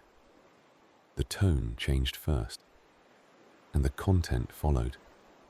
One evening, Petra sat in the living room with a blanket and a cup of tea, while Fletcher sat at the table assembling a small model airplane. The room was quiet except for the sound of pieces clicking together. Petra glanced at Fletcher now and then, not with suspicion, but with a calm sense of familiarity. She knew what he was doing. He knew she was there. The knowledge was enough. On Sundays, Fletcher met two old friends at a back table in a neighborhood diner. The friends were named Ansel and Maren. They had met through work long ago and kept the connection alive without trying to make it deep. They ordered breakfast, read sections of the newspaper, and commented on small things like the taste of the coffee or the way the weather was shifting.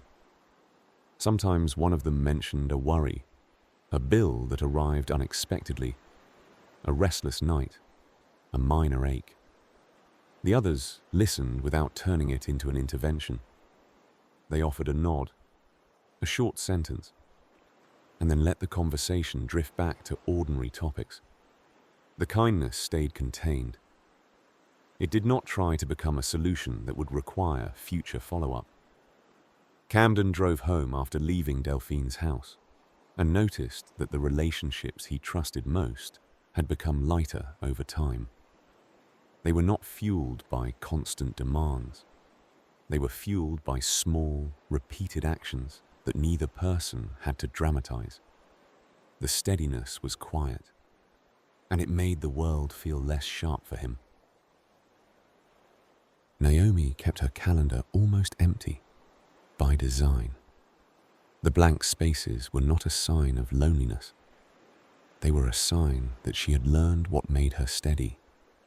She left room for the small rituals that did not require negotiation. Her life felt quieter when time was not packed tight.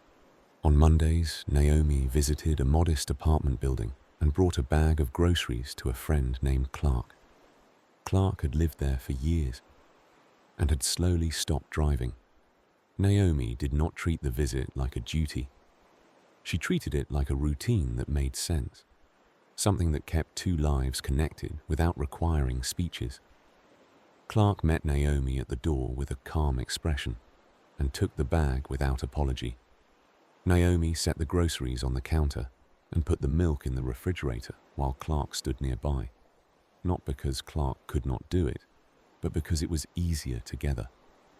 Naomi folded the paper bags and placed them under the sink. Clark wiped the counter once, as if completing the visit with a small act of order. They moved around each other without friction, the way people do after enough repetition. Naomi knew which cabinet held Clark's tea and which drawer stuck unless pulled gently. Clark knew Naomi liked her mug warmed with hot water first. The knowledge was quiet and practical, and it felt like care. Naomi did not ask Clark to provide an emotional report. She asked one small question about the week, then listened.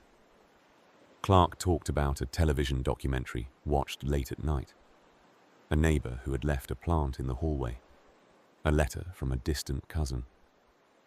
Naomi nodded and let the story end where it ended. There was no pressure to add something profound at the end of each visit. When Naomi left, Clark did not insist she stay longer. Clark did not follow her to the hallway as if to keep the moment from closing. They both understood that another Monday would arrive. The relationship stayed intact because it was built on predictability, not on intensity. In another part of town, a couple named Yara and Conrad had a quiet habit after dinner. They washed the dishes together without speaking much. Conrad dried and stacked. Yara wiped the counter and set the kettle on the stove for tea. The task was unremarkable, and that was what made it calming. The kitchen became a place of routine rather than negotiation. Years earlier, Yara used to interpret Conrad's silence as a lack of interest. She would fill the kitchen with questions that sounded small but carried weight. Conrad would answer briefly, then withdraw. The pattern made every evening feel like a test. As they aged, the test fell away. Conrad learned to place his hand lightly at the small of Yara's back as he passed behind her, a quick sign of presence. Yara learned to accept that sign as sufficient. When Conrad did speak, it was often a simple comment about the kettle whistling or the weather changing. The household stopped requiring constant translation. On weekends, Yara visited her cousin, Priscilla, who lived in a small condo with a view of a parking lot. The view was ordinary, but the condo was tidy and warm. Priscilla liked to play old jazz records while she cooked. The music set a pace that kept conversation from becoming urgent. The two women had lived through years of family tension, long stretches of misunderstanding, and a handful of arguments that once felt permanent. In their later years, they stopped reopening the old material. They spoke about food, books, and small repairs. They sat on the balcony with their tea and watched headlights move below. The bond remained, not because everything had been solved, but because the relationship had become gentler. Not far from the condo, a man named Bastien kept a short list of people he checked on each week. He did not call often. He had never been someone who enjoyed long phone conversations. Instead, he sent brief messages that were simple and honest. One name on the list was Eileen, an old friend from a community class. Bastien would send a note on Thursday afternoons, something small about the weather or a song he heard in a store. Eileen answered in the same tone. She might mention a book she was reading or the soup she had made for dinner. The exchange took less than a minute, and it left both of them with a sense of being remembered. Bastien liked that Eileen did not use the messages as a doorway into deeper demands. Eileen liked that Bastien did not disappear for months and then return with apology. The relationship stayed intact because it fit their actual temperaments. Naomi's empty calendar gave her space to notice this pattern across her life. The relationships that lasted were often the ones that stopped demanding constant proof. They became quieter, more regular, and easier to return to, like a familiar door that opened without resistance. Eamon kept a small stack of envelopes in his desk. He wrote letters by hand the way some people tend a garden, not because it was efficient, but because it kept a certain pace. A letter could not be hurried without looking hurried. The process slowed his mind down in a way screens never did. He wrote most often to a friend named Cassia, who lived 2 states away. In their younger years, Eamon and Cassia shared a kind of closeness that required constant contact. They believed distance could be prevented by effort. They called late at night and tried to narrate everything, as if detail itself would keep them from drifting. With time, they stopped trying to hold the friendship in a tight grip. They began writing instead. Eamon would describe one scene from his week: the smell of rain on warm pavement, a stray cat seen near a fence, a book he opened and fell asleep over. Cassia wrote back with her own small scenes. The letters arrived slowly, but they arrived reliably. The slowness made the connection feel less anxious. Eamon kept Cassia's letters in a shoebox in the closet. He did not reread them often. He liked knowing they were there. The box felt like a quiet proof that the relationship existed without needing constant reinforcement. In the same neighborhood, a woman named Juno lived next door to an older couple, Arden and Vesper. The couple had lived on the street for 40 years and knew where the shade fell in summer and which drains backed up after heavy rain. Juno moved in after a divorce and kept to herself at first, unsure how much to speak. Arden and Vesper did not pressure her into friendship. They greeted her with small, consistent kindness. Vesper waved from the porch. Arden carried Juno's trash can back to the side of her house after pickup days. The gestures were quiet and did not require response. Over months, Juno began to relax into the neighborhood. One evening, Juno's car would not start. She stood by the open hood, looking at the engine without understanding it. Arden came out, looked once, and walked back into his garage. He returned with jumper cables and connected them without explanation. The car started. Arden nodded, unclipped the cables, and carried them away. He did not linger, and he did not tease Juno for not knowing. Later that week, Juno left a small bag of oranges on Arden and Vesper's porch.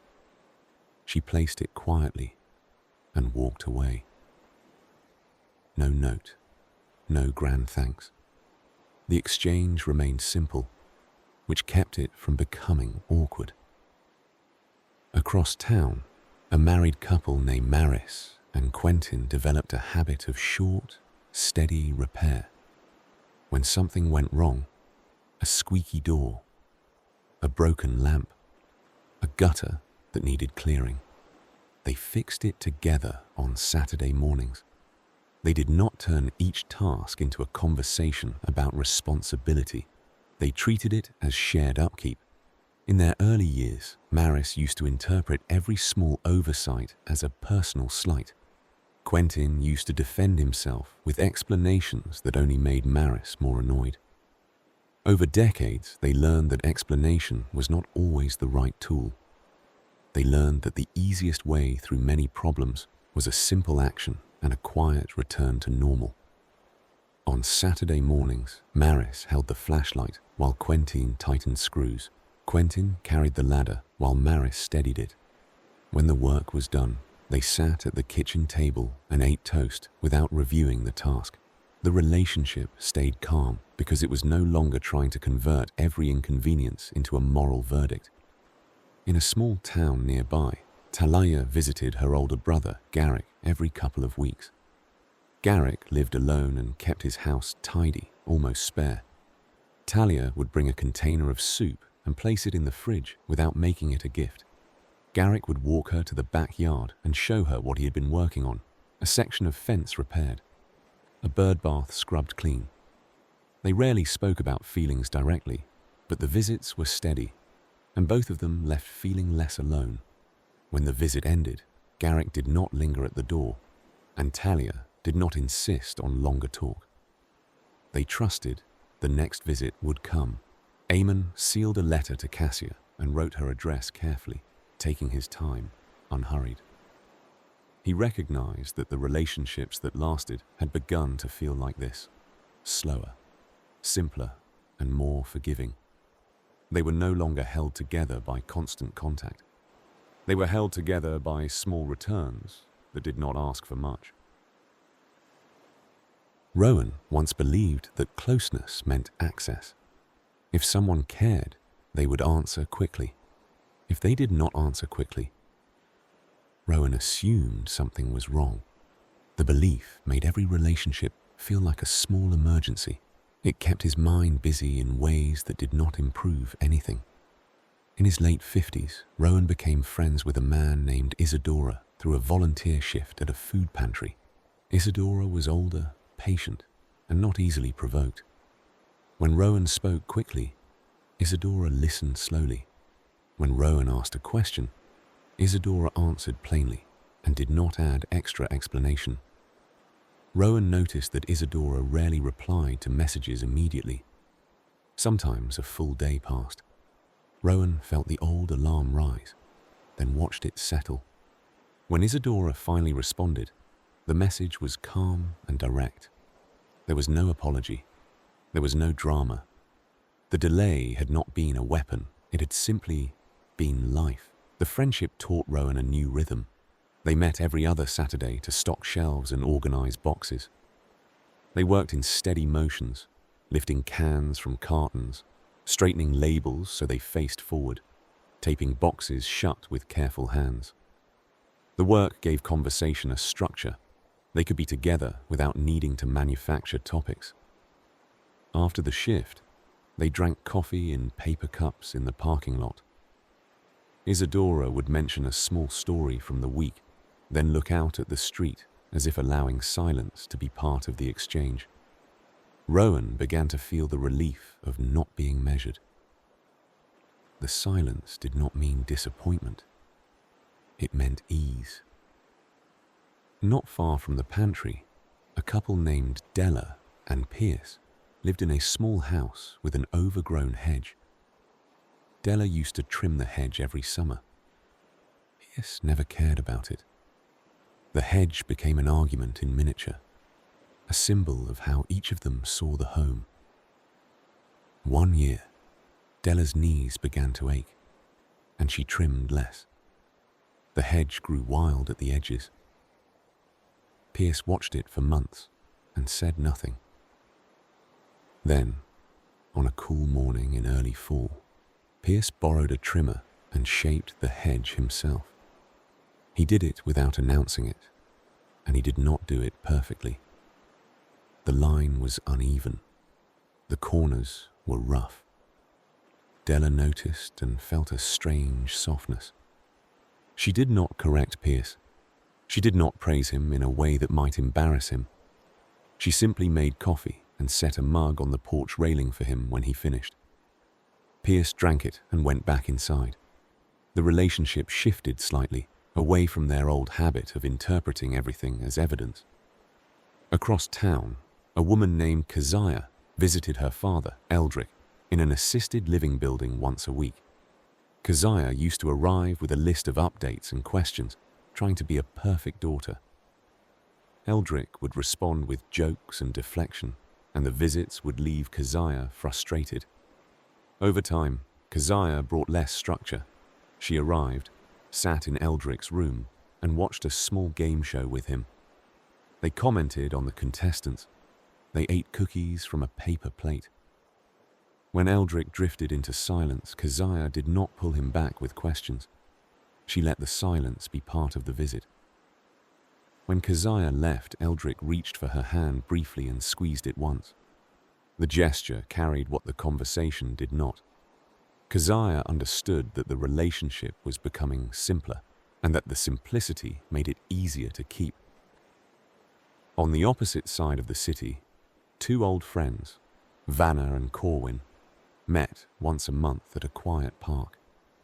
They had been close in college, then drifted for years after a misunderstanding that neither of them handled well. When they reconnected in their 50s, they did not attempt to repair every detail of the past. They sat on a bench and watched dogs chase sticks. Vanna brought a thermos of tea. Corwin brought 2 apples. Their conversation stayed in the present. They spoke about what they read, what they cooked, and what made them tired.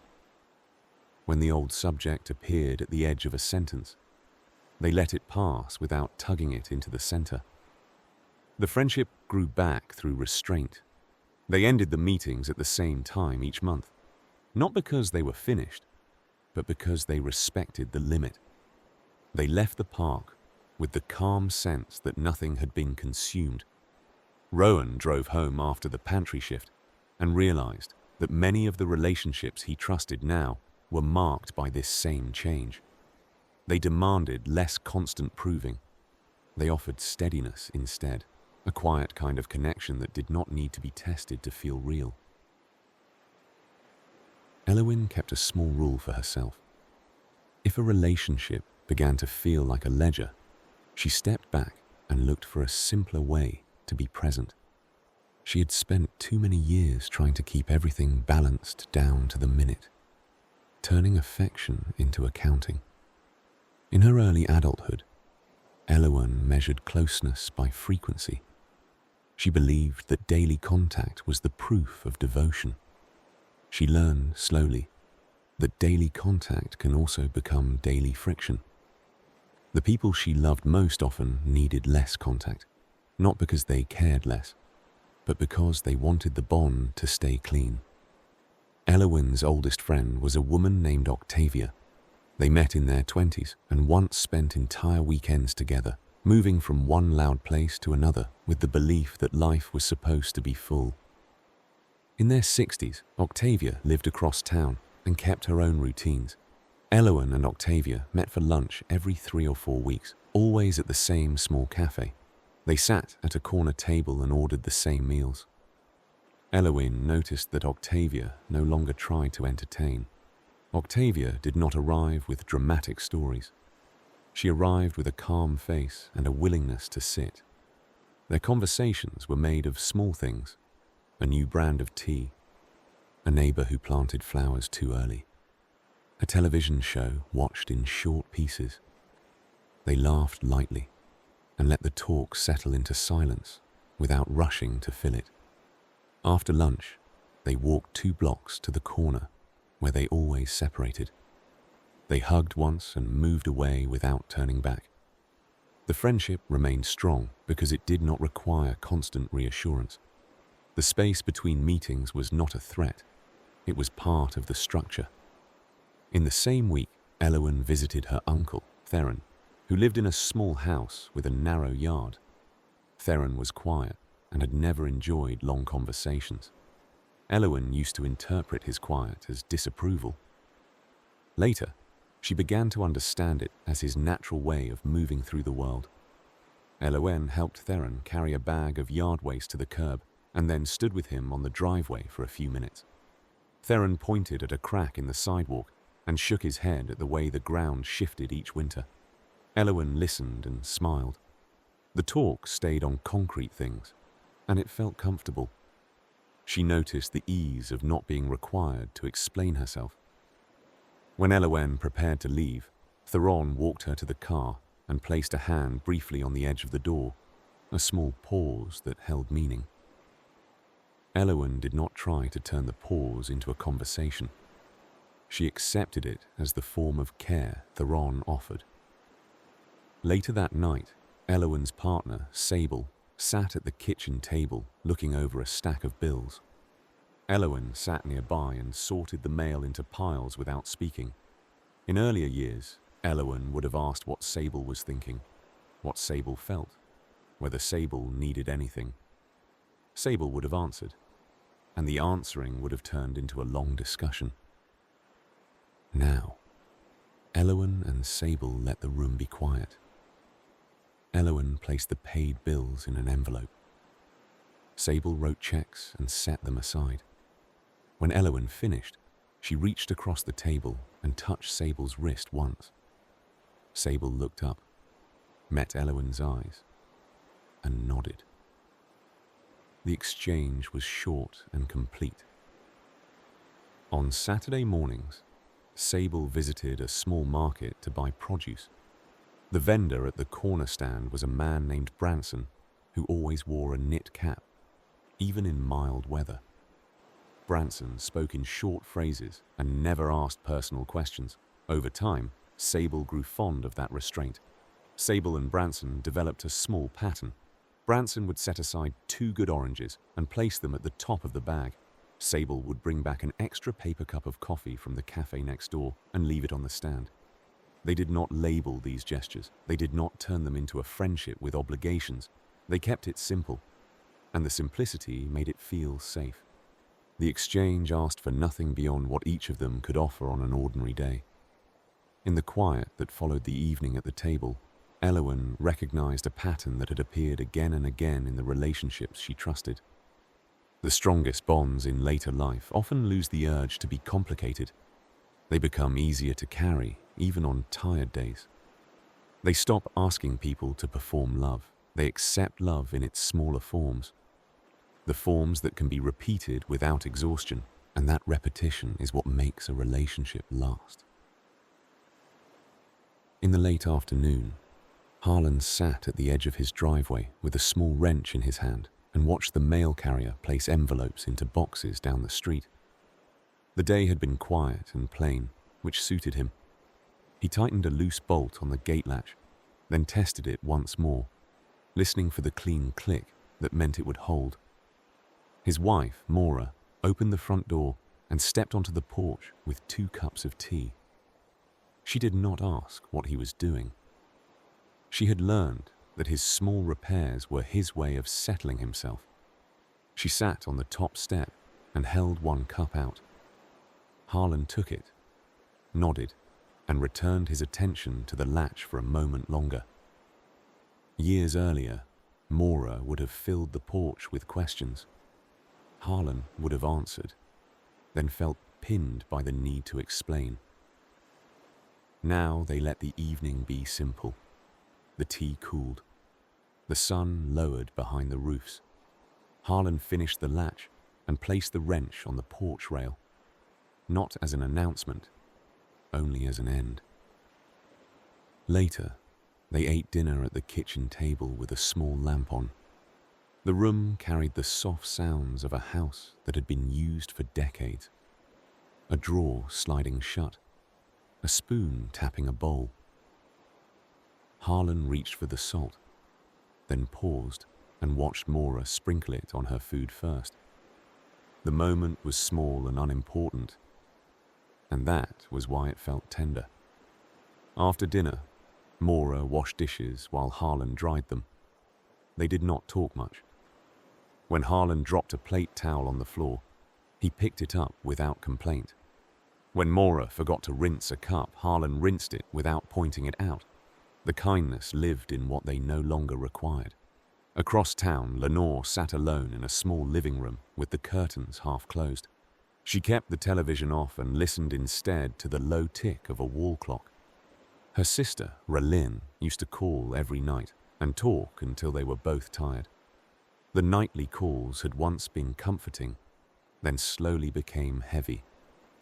Lenore felt responsible for keeping Relin steady, and Relin felt abandoned whenever Lenore needed a quiet night. A few years ago, they agreed, gently, on a new pattern. Relin would call twice a week, always at the same time. The calls were shorter. They stayed close to the present. A recipe tried. A neighbor seen at the store. A small annoyance with a pharmacy refill. When the call ended, neither of them reached for extra words to prove affection. The regularity was the proof. On one of those call nights, Lenore set her phone on the speaker and folded laundry while she listened. Relin spoke about a bird that had been knocking seed out of her feeder. Lenore laughed softly and imagined the scene. The call ended on time, and the quiet afterward felt clean instead of lonely. On Saturday mornings, Brennan arrived at the community garden with 2 empty buckets and a worn cap pulled low. He was 71 and lived alone in a small apartment. He did not describe himself as lonely. He described himself as quieter now. The garden gave him a place to be useful without needing to be entertaining. A woman named Esme unlocked the shed and handed Brennan a coil of hose. They worked side by side, watering the beds, stopping now and then to pull a stray weed. Esme spoke in short lines about seedlings that were finally taking. Brennan answered with a few words and a nod. The ease between them came from the lack of demand. Neither of them expected the other to fix anything beyond what was in reach. When they finished, Esme rinsed dirt from her hands at a spigot, while Brennan stacked the buckets neatly under a bench. Esme offered him a small bag of cherry tomatoes to take home. Brennan accepted it without protest. Later, he would leave a jar of honey on the shed shelf for Esme, a quiet return that did not ask for a comment. The relationships that last often settle into this kind of shape. Less explanation, fewer tests, more small returns. The quiet becomes a kind of respect, the decision to leave room for the other person to be ordinary. It keeps the bond light enough to carry through ordinary days. In the early evening, Harlan stepped outside again and pulled the trash can back from the curb. Maura turned off the kitchen light and joined him at the door. They stood for a moment together in the entryway, listening to the house settle. Maura touched his elbow once, then let her hand fall away. The small contact was enough. Nothing dramatic had happened that day. Still, the day had held, because the relationships inside it were no longer asking for proof. Calder kept his phone on the kitchen counter with the sound turned up, not because he was waiting for news, but because he no longer trusted his hearing the way he once had. In the morning, he brewed coffee, opened the blinds, and stood quietly for a minute as light moved across the floor. On Tuesdays, his daughter, Nomi, stopped by after work. The visit was brief on purpose. Nomi had a long commute and 2 teenagers at home. Calder had learned not to treat her time as a measurement of love. When she arrived, she set a bag of groceries on the counter and checked the expiration dates on the milk and yogurt without comment. Calder watched her hands move and felt steadied by the ordinary care. They spoke about practical things, a school schedule, a loose gutter that needed attention, a neighbor who had been kind. When the conversation slowed, they let it slow. Nomi did not scramble to entertain her father. Calder did not press her to stay longer. The visit ended with a short hug at the door and a wave as she walked to her car. After she left, Calder rinsed the coffee cups and placed them on the rack. The house was quiet again, and the quiet did not feel like punishment. It felt like rest. Across the same town, Faris sat at a small desk by the window with a stack of postcards and a pen. He had never been a person who liked long calls. For years that made his friendships uneven. People assumed his silence meant distance. Faris began writing postcards instead, one at a time, as if returning small stones to a path. He wrote to a friend named Violet, who lived far away. He wrote about a book he had finished and the smell of rain on the first warm day. He did not ask questions that required labor to answer. He offered simple scenes, the kind that could be received without urgency. Violet wrote back in the same tone. She described her garden and a stray cat that lingered near her porch. The letters arrived slowly, but they arrived. The friendship became calmer because it no longer depended on quick replies. On Friday evenings, Noemi visited Calder again, but only for a few minutes. She dropped off a container of soup and took away a bag of recycling. Calder watched her move through the kitchen as if the room belonged to both of them, which it did in a quiet way. He asked one question about her week and listened to the answer without trying to solve it. Nomi noticed a frayed cord on a lamp and said she would bring a replacement next time. Calder nodded. He did not insist he could handle it alone. He did not insist on being taken care of either. The exchange stayed balanced, light enough to repeat. In another apartment building, a woman named Junette kept a small rule with her closest friend, Orin. They did not send messages after 9 at night, unless something was truly urgent. The rule was not about distance. It was about protecting sleep, protecting calm, and protecting the friendship from becoming a constant stream. Junette liked knowing that silence did not mean offense. Orin liked knowing he could answer in the morning without guilt. Their friendship grew steadier because it was built around respect for limits rather than tests of devotion. On the ground floor of a small building, Seraphine opened the mail for her mother, Leora, and read the envelopes aloud at the kitchen table. Leora was 86 and still sharp, but her eyesight had become unreliable in dim light. Seraphine did not treat the task as a burden.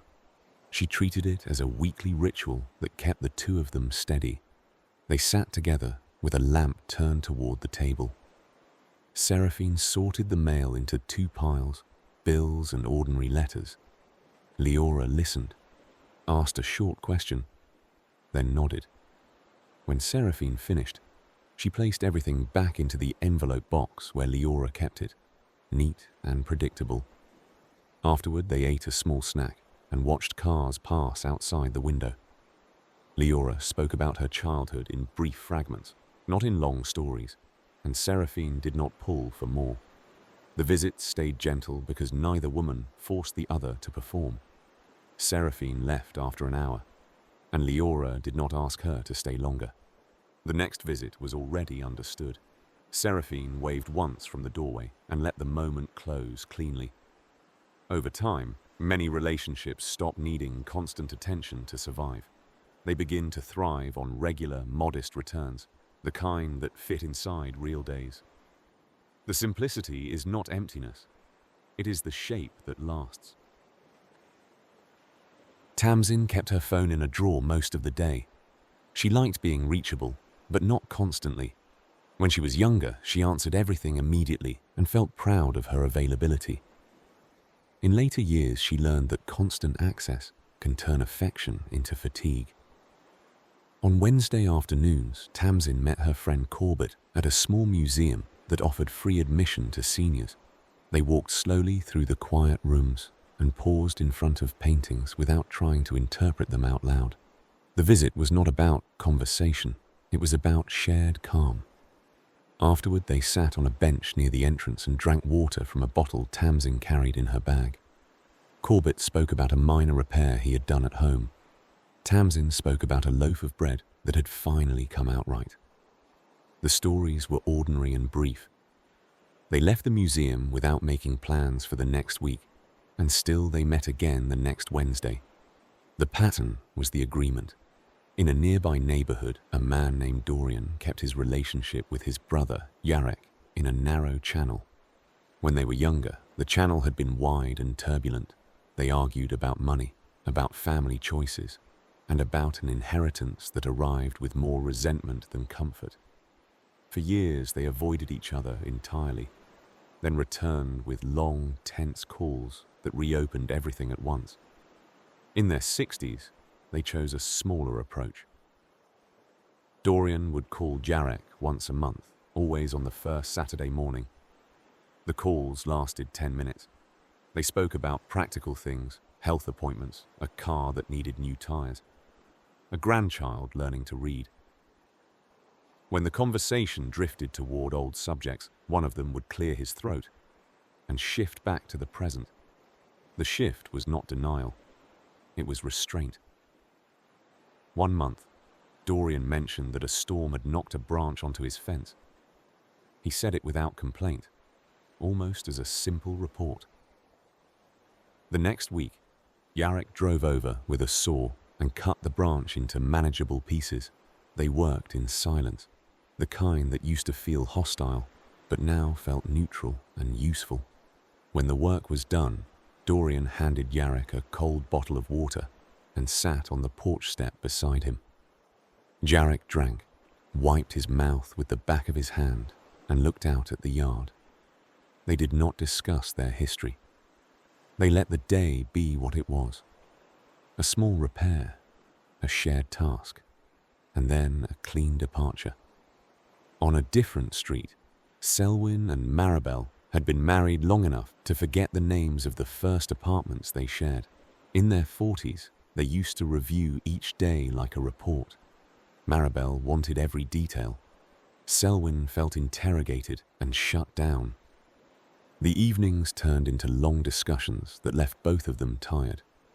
With time, they stopped treating the dinner table like a place to solve the relationship. They ate, cleared plates, and took a slow walk, after dark around their block. Selwyn carried a small flashlight, even though the streetlights were bright. Maribel carried a spare key, a habit she never let go of. On the walk, they spoke in short stretches. They commented on the smell of wood smoke, a porch light that flickered, the sound of a dog barking once and then stopping. Some nights, they barely spoke at all. When Maribel reached for Selwyn's arm, he did not flinch.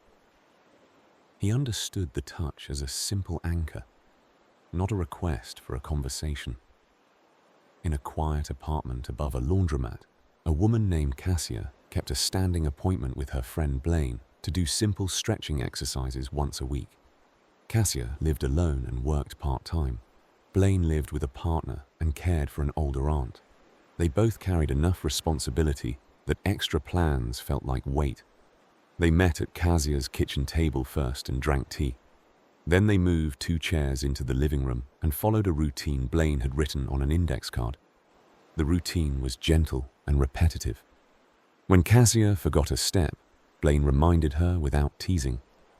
When Blaine's knee hurt, Cassia adjusted the pace without making it a concern. Afterward, they sat and let their breathing settle. They did not debrief the session. They did not promise big changes. They simply put the chairs back and stood by the door for a moment, letting the visit end without stretching it into something else. In the evenings, Tamsin returned to her drawer and checked her phone once. If there were messages, she answered in short lines. If there were none, she left it there. Corbett understood that she was not ignoring him. Dorian understood the same about Jarek. The relationships held because they were no longer asking for constant proof. They asked for a few steady returns and allowed everything else to be quiet. On a damp morning, Maria stood in a grocery aisle and compared 2 jars of sauce with the patience of someone who no longer needed to rush. She had learned that rushing rarely made anything better. It only made it louder. She lived alone now, not by tragedy, but by the slow narrowing of life. Her partner had died years earlier. Friends had moved, family scattered. Still, her days were not empty.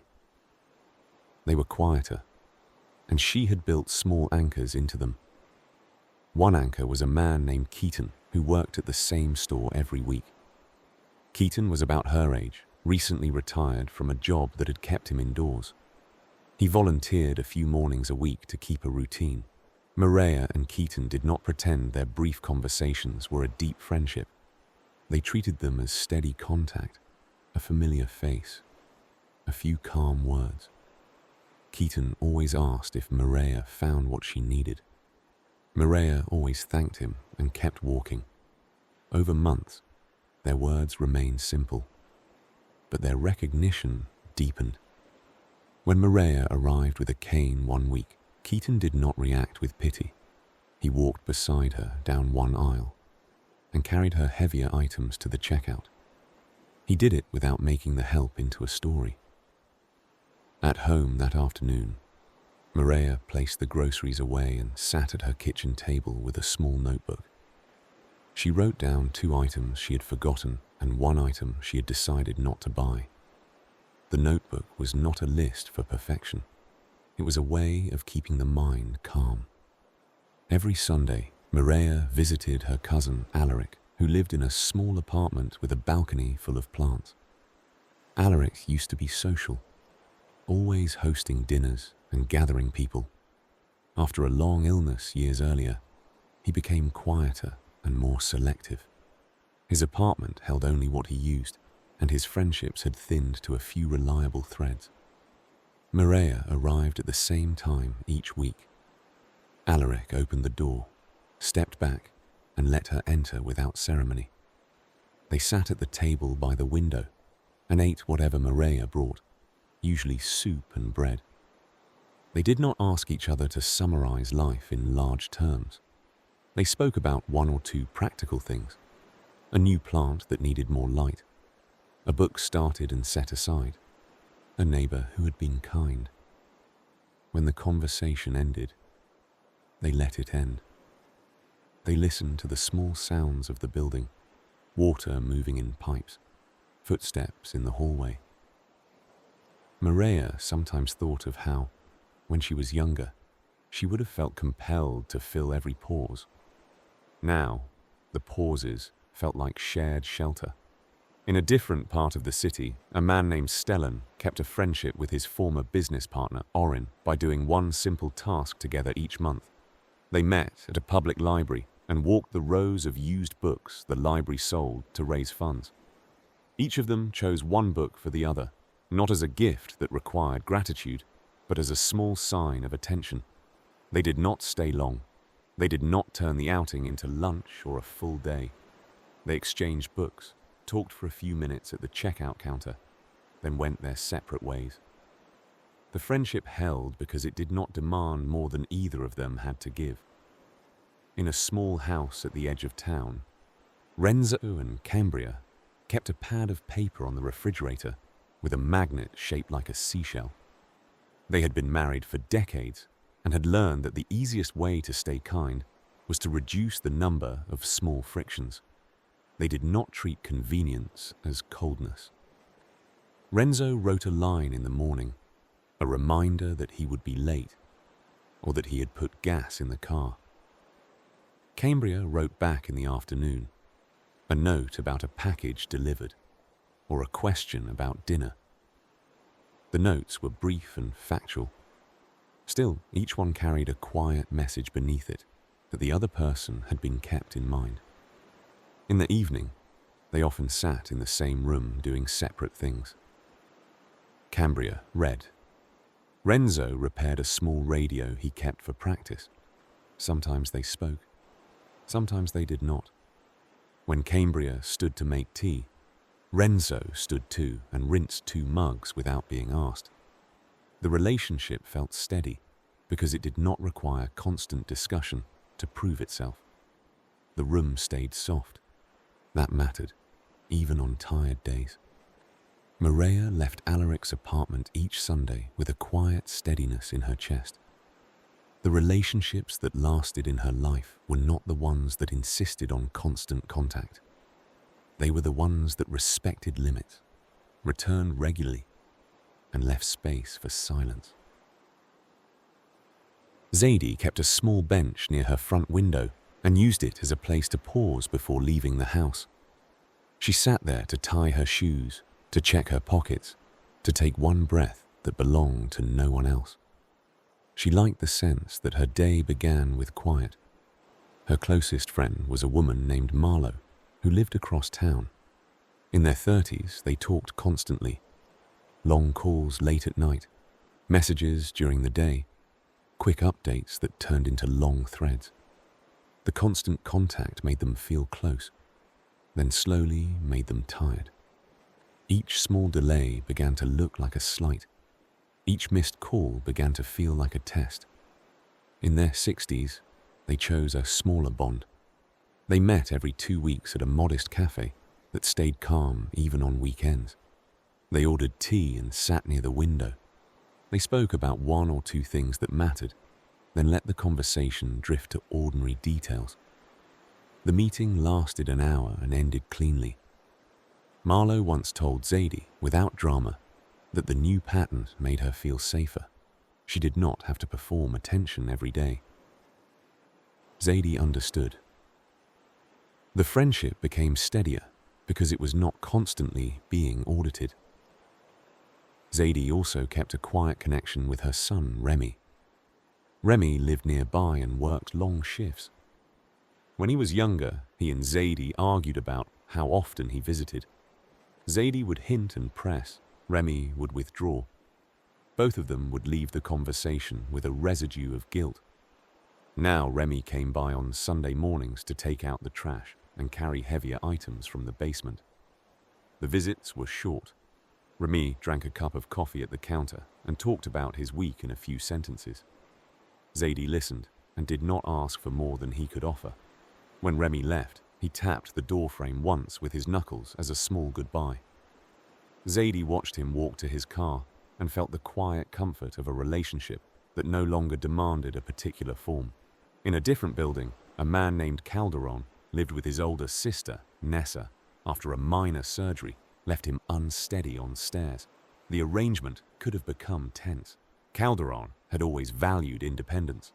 Nessa valued order. Years ago, they would have turned those differences into arguments. Instead, they made the arrangement simple. Calderon handled morning tasks. He wiped the counters, refilled the water pitcher, and folded laundry. Nessa handled errands and cooked dinner. They did not keep score. When one of them forgot a task, the other did it without comment. The calm came from reducing the number of chances to resent each other. In the evenings, they sat in the living room with a lamp on and the television off. Calderon read. Nessa stitched quietly. Their conversations were brief and plain. The household felt stable because it did not require constant negotiation to remain kind. On a quiet street, Hugo visited his father, Leif, once a week to help with small repairs. Leif was 80 and still capable, but he tired more quickly than he liked to admit. Hugo arrived with a small bag of tools and did not treat the visit like a favor that required thanks. They worked in short bursts. Hugo replaced a worn door sweep. Leif held the flashlight and pointed to a screw that had stripped. When the work was finished, they sat at the kitchen table and ate slices of fruit Leif had prepared before Hugo arrived. The talk stayed simple, mostly about weather and what needed doing next. Years earlier, Hugo and Leif tried to use their time together to settle old disagreements. The attempts never worked. The arguments returned as soon as the work was done. In later years, they let the work itself be the relationship. The shared task carried enough meaning without turning into a conversation about the past. When Hugo left, Leif stood in the doorway and raised 2 fingers in a small salute. Hugo returned it and drove away without letting the goodbye expand. The ending stayed clean, which made the next visit easier. Zadie walked out the door after tying her shoes and felt the way these simpler relationships held her. Fewer demands, more regular return, less noise around what love was supposed to look like. The air outside was cool, and the sidewalk was damp from overnight rain. Zadie liked the feeling of moving through a day that did not need to be explained. The bonds that lasted in her life were the ones that made room for ordinary people and ordinary days. They did not insist on constant access. They did not turn every silence into a question. They returned quietly and kept returning. Perrin arrived at the indoor pool just after opening, when the air still smelled faintly of chlorine and the locker room was quiet. He moved slowly, not from weakness, but from a preference he had developed over time. Fast motion made him feel hurried inside. He swam a few laps, then sat on the bench with a towel around his shoulders and watched ripples settle. In his younger years, exercise was a performance. He counted results. He talked about discipline. Now he treated the pool as a place to return to himself. A man named Saya sat 2 benches away and nodded once in recognition. They had seen each other there for months. Their friendship formed in small increments. A shared lane, a brief comment about the water temperature, an unspoken agreement to keep the room calm. After swimming, they met in the lobby and drank coffee from paper cups. Their talk stayed practical. Saya mentioned a doctor appointment. Perrin mentioned a new pair of shoes that finally felt right. They did not turn these details into dramatic stories. They offered them like small stones laid on the table. One morning, Perrin missed 2 days in a row. When he returned, Saya did not demand an explanation. He only asked if Perrin was all right in a plain voice. Perrin nodded and said he had been tired. That was enough. The bond held because it did not require a full report. Across town, a woman named Gelaya lived with her sister, Tova, in a narrow house with a steep staircase. Their arrangement began after Tova's divorce. At first, they tried to recreate the closeness of childhood. They talked late into the night and revisited old memories as if the past could explain the present. The intensity did not last. Both women had their own habits and their own need for quiet. Rather than treating that need as rejection, they began to shape the household around it. Galia rose early and drank coffee in the kitchen with only 1 lamp on. Tova slept later and moved through the morning without speaking much. In the afternoon, they crossed paths and exchanged a few small updates, then returned to their own work. On weekends, they did one task together and kept it simple. They folded laundry on the couch while a muted television played a nature program. They sorted mail and set bills aside without arguing about who handled what. When one of them felt short-tempered, she would step into her room and close the door for a while. The other did not chase her. The door was not a threat. It was a boundary that kept the relationship intact. In a small condominium, Oswin and Kala kept a habit of sitting together for 10 minutes after lunch. They did not treat the habit as a conversation slot. They treated it as a pause. Oswin leaned back in his chair and closed his eyes. Kala looked out at the balcony plants and checked which ones needed water. If either of them had something to say, they said it then, in a few sentences. If neither did, they let the minutes pass quietly. The pause prevented their days from turning into a constant stream of errands and noise. It also prevented small irritations from collecting. On Thursday afternoons, Kala visited her friend Riven at a thrift store on the edge of town. They wandered the aisles slowly and looked at the same worn furniture, the same stacks of dishes, the same racks of coats. They rarely bought anything. The trip was a shared routine more than a mission. Riven liked that Kala did not demand a full emotional update. Kala liked that Riven did not ask her to be cheerful. They spoke in short lines and spent most of the time looking, touching a fabric, lifting a mug to see the bottom stamp, then placing it back. When they separated in the parking lot, they did it without apology or insistence. The next Thursday was understood. At the pool, Perrin and Saya began to recognize that their calm routine mattered more than conversation. In Galia's house, the same was true. The relationships that lasted longest often became lighter, not because they were less real, but because they stopped demanding constant emotional labor. They built their strength in quiet repetition and in the freedom to be ordinary. There was less testing, less pressure to respond in the right way, less need to prove that affection was present. The bond showed itself in the simple return, the next lap, the next folded towel, the next quiet visit that ended on time. That was enough to hold the weeks together, and it stayed enough, even as days changed. Etta kept a small calendar on the wall near her stove, the kind with large squares and thick black numbers. She marked only a few things on it: a haircut, a dentist visit, a lunch with a friend. The blank spaces were part of what she valued. On the first Monday of each month, Etta met a woman named Solange at a quiet bakery. They sat near the back where the room stayed calm. Solange brought a small notebook. Etta brought nothing but her purse and a careful appetite. They talked about their families in short, factual lines: a grandson starting a new job, a niece moving apartments. The details passed like weather, not like confessions. When Etta needed to mention something heavy, she did it briefly, then let the conversation return to the table and the pastries. Solange did not force her into more.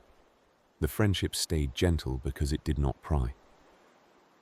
After the bakery, Etta went home and watered her plants. She moved slowly from pot to pot, checking the soil with one finger. The work gave her mind a quiet surface. Across the same city, a man named Kato kept contact with his adult daughter, Marinika, through short voice messages. Kato disliked long calls. He also disliked the feeling of interrupting his daughter's life. A voice message let him speak once and then step back. On Tuesday evenings, Kaito walked around his block and recorded a message as he moved. He described one small thing he saw: a porch light left on, a tree branch swaying. He asked one simple question and ended the message without a farewell that lingered. Marinika listened when she had time and replied in the same format, usually while loading a dishwasher or driving home. The messages were not deep. Still, they carried steadiness. Kaito felt less anxious. Marinika felt less pressured. The relationship stayed warm because it fit the real shape of their days. Not far from Kaito's block, Ivo kept a quiet connection with his cousin Phaedra through photographs. Ivo rarely knew what to say in text. Instead, he sent one picture every few days: a cup of coffee on a windowsill, a page of a book, a patch of snow melting on grass. Phaedra replied with her own images: a loaf in the oven, a cat curled on a chair, a sunset through bare branches. They did not explain the pictures. They did not ask for immediate replies. The exchange was simple recognition, a way of saying that life was still happening on the other side of distance. In a narrow house with a small yard, a couple named Dre and Selma kept a rule about disagreements. They did not revisit them late at night. Years earlier, they would stay awake and argue until exhaustion made them cruel. Now they stopped earlier and let the next day carry whatever needed carrying. Dre made tea. Selma turned off lights. They slept. In the morning, most problems felt smaller. The rule did not erase conflict, it reduced the damage. Their relationship became calmer because it stopped demanding a complete solution for everything in one sitting. On a quiet floor of an assisted living building, a woman named Hesper kept a standing routine with her friend Bram. They met in the hallway just after lunch and walked 2 slow loops around the courtyard. Hesper carried a small bottle of water. Bram carried a folded napkin in his pocket, a habit he never explained. They did not speak much during the first loop. Hesper liked watching shadows move across the pavement. Bram liked hearing birds in the shrubs. On the second loop, one of them might mention a small memory, a job once held, a place once lived, a meal that used to be common. The other listened and did not try to turn the memory into a lesson. When the walk ended, Bram opened the door for Hesper and waited while she stepped through. Hesper nodded once. That was all. The routine returned the next day, steady and quiet. In the evenings, Hesper sat alone in her room and wrote a few lines in a small journal. She wrote what she ate and what she noticed. The writing did not solve anything. It simply held the day in place. When Bram knocked on her door occasionally to offer an extra cookie from the dining hall, Hesper accepted it without embarrassment. The exchange stayed light, which kept it possible. Etta looked at her blank calendar and felt a quiet gratitude for relationships that had learned restraint. Kaito felt the same when he sent a short message and then returned to his walk. The bonds that lasted in their lives were not maintained by constant intensity. They were maintained by simple habits that respected time, energy, and silence. On a bright morning, Callahan opened his apartment window and listened to distant traffic soften into a steady hum. He was 68 and had stopped trying to fill every hour. He kept a small routine and let the rest of the day arrive as it arrived. Once a week, Callahan met his neighbor, Ione, in the building's laundry room. They did not plan it as a social event. It simply became their shared time, both of them carrying baskets down the hall and waiting while machines turned. Ione brought a paperback. Callahan brought a small crossword he liked to finish slowly. They spoke in short stretches, mostly about the building, a light in the hallway that flickered, a package left at the wrong door. When the conversation ended, it ended. They returned to their reading. The companionship lived in the shared space, not in constant talk. In the early afternoon, Ione visited her brother, Tarek, who lived a few blocks away. For years, their relationship was strained by old family arguments. They tried long, emotional conversations and left each one feeling worse. Eventually, they stopped trying to repair everything in one sitting. Now Ione came over, put a kettle on, and sat at Tarek's small table. Tarek handed her a plate of sliced fruit he prepared before she arrived. They talked about simple things, a small repair he completed, a new route she tried while driving. When a heavier subject hovered near the edge, one of them would take a sip of tea and shift back to the present. The shift kept the visit from becoming sharp. In a quiet house with a narrow porch, a woman named Alara kept a friendship with her former co-worker, Delith, through one shared errand. Every Saturday morning they met at a market that opened early. They walked one aisle of produce, then one aisle of bread. They rarely stayed longer than 20 minutes. They did not update each other on every detail of life. They exchanged a few facts and a few small observations. Alara mentioned a new pair of gloves that finally kept her hands warm. Delith mentioned a neighbor who had shoveled the walkway without being asked. Then they paid, separated at the parking lot, and drove home. The friendship held because it asked for so little and offered something steady in return. It did not depend on enthusiasm. It depended on showing up.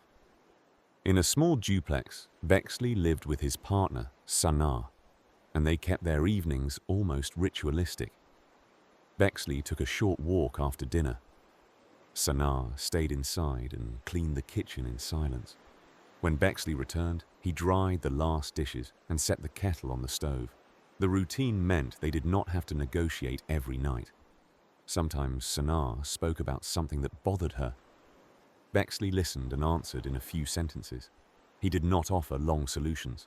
He did not turn the moment into a discussion that would stretch past bedtime. If the subject needed more time, it waited until morning. On Tuesday afternoons, Sanaa sat with her cousin, Lizette, at a community center table and played a slow game of cards. The game itself was simple. The value was in the shared time and the predictable ending. They chatted quietly, then focused on the cards. When the game ended, they packed the deck away and walked out together without lingering in the doorway. Lisette used to complain that people did not call enough. In recent years, she stopped measuring care by frequency and began measuring it by steadiness. Sana did not call daily, but she arrived each Tuesday. That was the kind of presence Lisette could trust.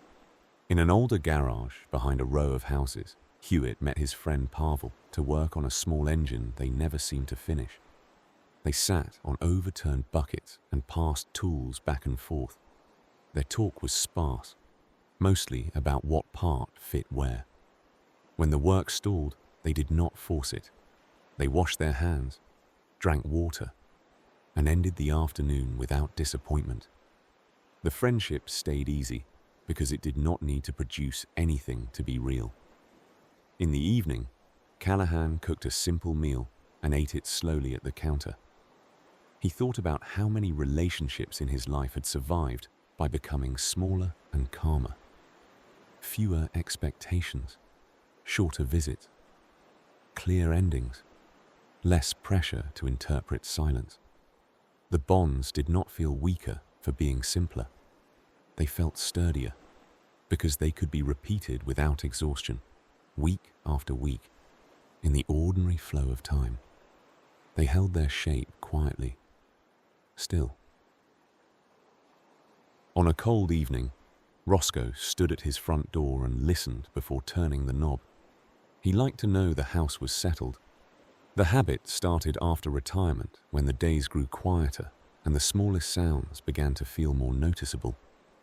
Inside, his partner, Valia, sat in a chair with a blanket over her legs and a small lamp beside her. She looked up and smiled once, then returned to her knitting. Roscoe hung his coat and moved through the room without talking. The silence between them was not avoidance. It was familiarity. They had not always lived this way. In earlier years, they filled every evening with talk, partly from affection, partly from fear of drifting. They recounted the day in detail and tried to resolve every concern before sleep. The effort wore them down. It made small problems feel larger than they were. Now they kept the evenings calmer. Roscoe warmed soup. Valea set 2 bowls on the table. They ate and exchanged a few lines. If something needed attention, they named it plainly and set a time to handle it. Most things did not need attention at all. They could simply pass. Across town, a woman named Katrine kept a friendship with her cousin, Alton, by walking 1 loop around a park every Thursday. They met at the same bench and started without greeting rituals. Katrine talked first if she felt like it. Alton talked first if he felt like it. Often they walked in silence and listened to leaves moving. Once, Katrine arrived looking tired and sat on the bench for a minute before standing. Alton did not press her with questions. He began the walk at her pace and stayed beside her. Halfway through, Katrine said 1 sentence about a hard week. Alton nodded. The sentence was enough. On the same Thursday, Katrine's sister, Joelle, sent a short text that said only that the car was in the shop and the day had been long. Katrine read it and did not respond with a list of questions. She replied with 1 line that offered a small plan. Tea at Katrine's place. No talk required. Joelle arrived an hour later and sat on the couch with her shoes still on. Katrine brought a blanket and placed it over Joelle's knees without making a comment. They watched a quiet program with the sound low. Joelle spoke twice, both times about small details. A co-worker who had been kind, a cashier who had smiled. Then she fell silent again. Katrine let the silence stand. Before Joelle left, she hugged Katrine once and said thanks, in a voice that sounded tired, but steady. The visit did not fix anything. It did not need to. It simply kept the bond from turning into another task. In a narrow apartment, a man named Hadi, kept contact with his older friend Noreen through a shared recipe. Each month, they chose one dish to make, then compared results by a short call. The call lasted 15 minutes. Hadi described what he changed. Noreen described what she skipped. They laughed softly at their own mistakes and ended the call without stretching it. The friendship worked because it offered a small focus. It did not require either person to perform closeness on demand. It only required a modest return, like showing up with a pot on the stove and a few minutes to share what happened. In Roscoe's neighborhood, Ephraim lived 2 doors down and kept a quiet arrangement with his neighbor, Luce. Ephraim took her trash bin back from the curb when he noticed it still out. Luce watered Ephraim's porch plants when he visited his brother for a weekend. They did not announce these acts. They did not keep a running conversation about gratitude. The favors stayed small enough to be natural. One evening, Lucius left a container of rice and beans on Ephraim's porch with a note that only said that she had made too much. Ephraim returned the container the next day with a lemon tucked inside it. The exchange was simple and complete. On Saturday mornings, Roscoe drove Valia to a small clinic for routine appointments. He waited in the car with a book and did not turn the waiting into a complaint. Valia returned with a folded paper in her hand and slipped it into her purse. They drove home, stopped for bread, and ate lunch in quiet. The pattern repeated. A walk, a short call, a simple errand, a meal that ended on time. Over years, these modest patterns become the real architecture of lasting relationships. They hold steady because they fit inside ordinary energy. They ask for less, and they offer more room to keep returning. They last because they are possible. On a grey morning, Toland stood at the kitchen sink and rinsed a single plate, even though there were other dishes that could have been washed. He did the one in front of him and let the rest wait. He had learned that a calmer life was built from small decisions like that. His partner, Avila, sat at the table with a folded newspaper and a cup of tea. She watched Toland rinse the plate and did not comment on efficiency. In earlier years, she might have. She might have asked why he was not doing everything at once. She might have turned a small moment into a critique. Now she let the morning be gentle. After breakfast, Toland put on his coat and walked to the corner to pick up mail. The walk took 5 minutes. He moved slowly and felt the air in his lungs. When he returned, Avila had opened the window slightly to let fresh air in. The house held the soft sounds of pages turning and distant traffic. Once a month, Toland met his oldest friend, Sorenzo, at a quiet diner for early lunch. Sorenzo had a booming laugh when he was younger, the kind that filled a room. Age softened him. He still laughed, but he did it less often and with less force, as if saving energy. Their lunches were predictable. They ordered soup. They talked about small repairs and minor aches, and the way weather seemed to affect everything. They did not revisit the old arguments from decades earlier. Those arguments still existed in memory, but the friendship did not ask them to pay that debt again. One day, Sorenzo arrived late and looked distracted. Toland asked one question, then stopped. Sorenzo spoke for a few minutes and then went quiet. Toland did not press him to keep talking. The quiet between them carried the trust that nothing needed to be proven. In a different neighborhood, a man named Rafi kept a friendship with his former neighbor, Celia, through a shared radio program. Every Sunday evening, the program played old songs and short interviews with people who called in. Rafi listened from his recliner with the lights low. Celia listened from her kitchen while she prepared food for the week. They did not call each other during the program. They sent one message afterward, usually a single line about one song they liked. Sometimes Rafi included a short memory, a dance at a wedding long ago, a drive on a summer night with windows down. Celia responded with a brief agreement or a small laugh. The exchange was enough to keep them connected without turning the relationship into an obligation. On Monday mornings, Celia also checked on her brother, Vance, who lived in another state. She sent a simple message that asked one practical question. Vance answered when he could. Neither of them treated a late reply as a rejection. They had learned that the bond was not measured by speed. It was measured by the fact that the check-in kept returning. In a small house behind the diner, a woman named Kaylin cared for her older aunt, Dorothea. Dorothea liked routines and grew anxious when the day became too crowded. Kaylin learned to keep the care simple. She offered 2 choices, not 10. She kept appointments on a calendar and did not add extra errands on the same day. Kaylin's friend, Jory, visited once a week to sit with Dorothea for an hour while Kaylin went to the store or took a walk alone. Jory did not treat the visit as heroic.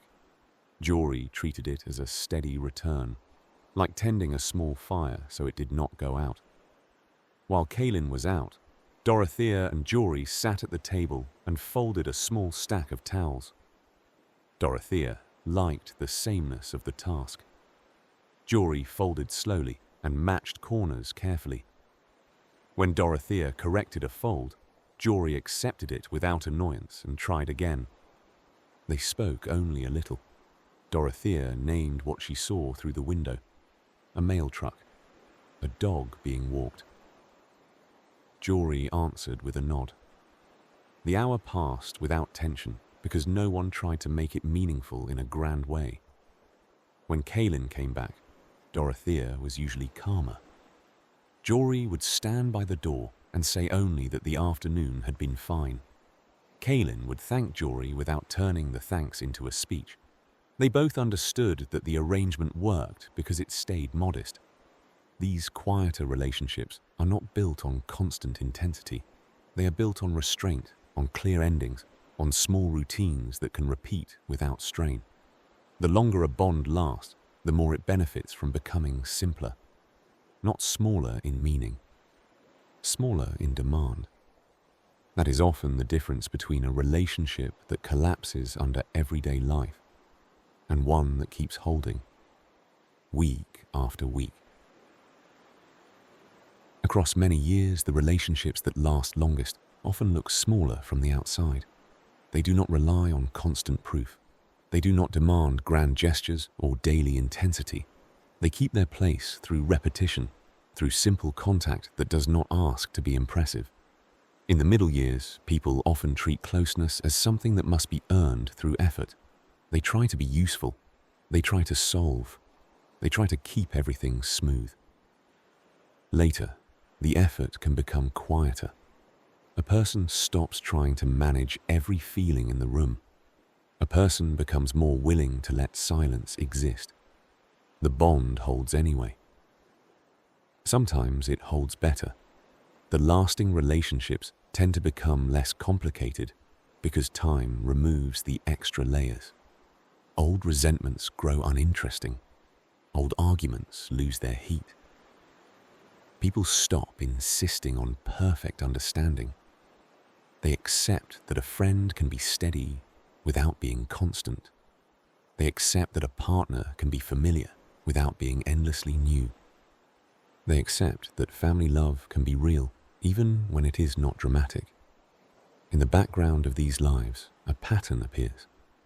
The healthiest bonds are often built from small rituals: a weekly breakfast, a short walk on the same street, a cup of coffee shared at the same hour, a card sent without an occasion. The gestures are plain, the meaning accumulates. With age, many relationships become calmer because they stop competing with the rest of life. Work no longer crowds every hour. The children are grown. The calendar is less crowded. The need to prove devotion by sacrifice begins to fade. People begin to see that steadiness is not the same as intensity. A relationship can be strong even when it is quiet. There is a kind of mercy that arrives in later years. Friends stop keeping score. Partners stop turning every disappointment into a verdict. Family members begin to recognize patterns without trying to correct each other. The emphasis shifts from being right to being present. That presence often looks like ordinary reliability. Showing up at the same time, answering when able, remembering what matters and letting the rest pass. As the years move forward, the relationships that endure are usually the ones that allow a person to rest. There is less performance. There is less bargaining. There is less need to win. The connection becomes a place where two people can be ordinary at the same time. That ordinariness becomes a kind of shelter. The simplest bonds also make room for distance without turning distance into punishment. A friend may go quiet for a week and return without apology. A sibling may be awkward and still be loved. A marriage may settle into routines that do not look romantic on the surface and still carry a deep sense of safety. The demand for constant reassurance weakens. Trust takes its place. There is also a quieter kind of repair that happens in later years, not through confessions or dramatic turning points, but through consistency. A call returned, a visit kept, a small apology offered without explanation, a pause before reacting. Over time, these small choices change the tone of a relationship, the way steady weather changes stone. Simplicity, in this sense, is not distance. It is clarity. It is understanding what actually matters between people and letting the rest fall away. The most durable bonds are often the ones that stopped asking to be everything. They became enough. Often the circle becomes smaller, and the smaller circle feels more honest. There is less obligation disguised as friendship. There is less noise. There is more room for one steady person, one steady voice, one steady place in the week. Time becomes more visible, and the relationships that remain are the ones that treat time with care. In the evening, the world tends to soften. Light fades from the edges of rooms. The last dishes are rinsed and set to dry. A coat is hung back on the same hook. A book is left open on a table, the page marking its place without urgency. The house makes small sounds that mean nothing is wrong. Somewhere, a message is read and answered in a few calm words. Somewhere, a phone call ends without tension. Somewhere, two people share a quiet room and do not need to explain the silence. These are not scenes that demand to be remembered.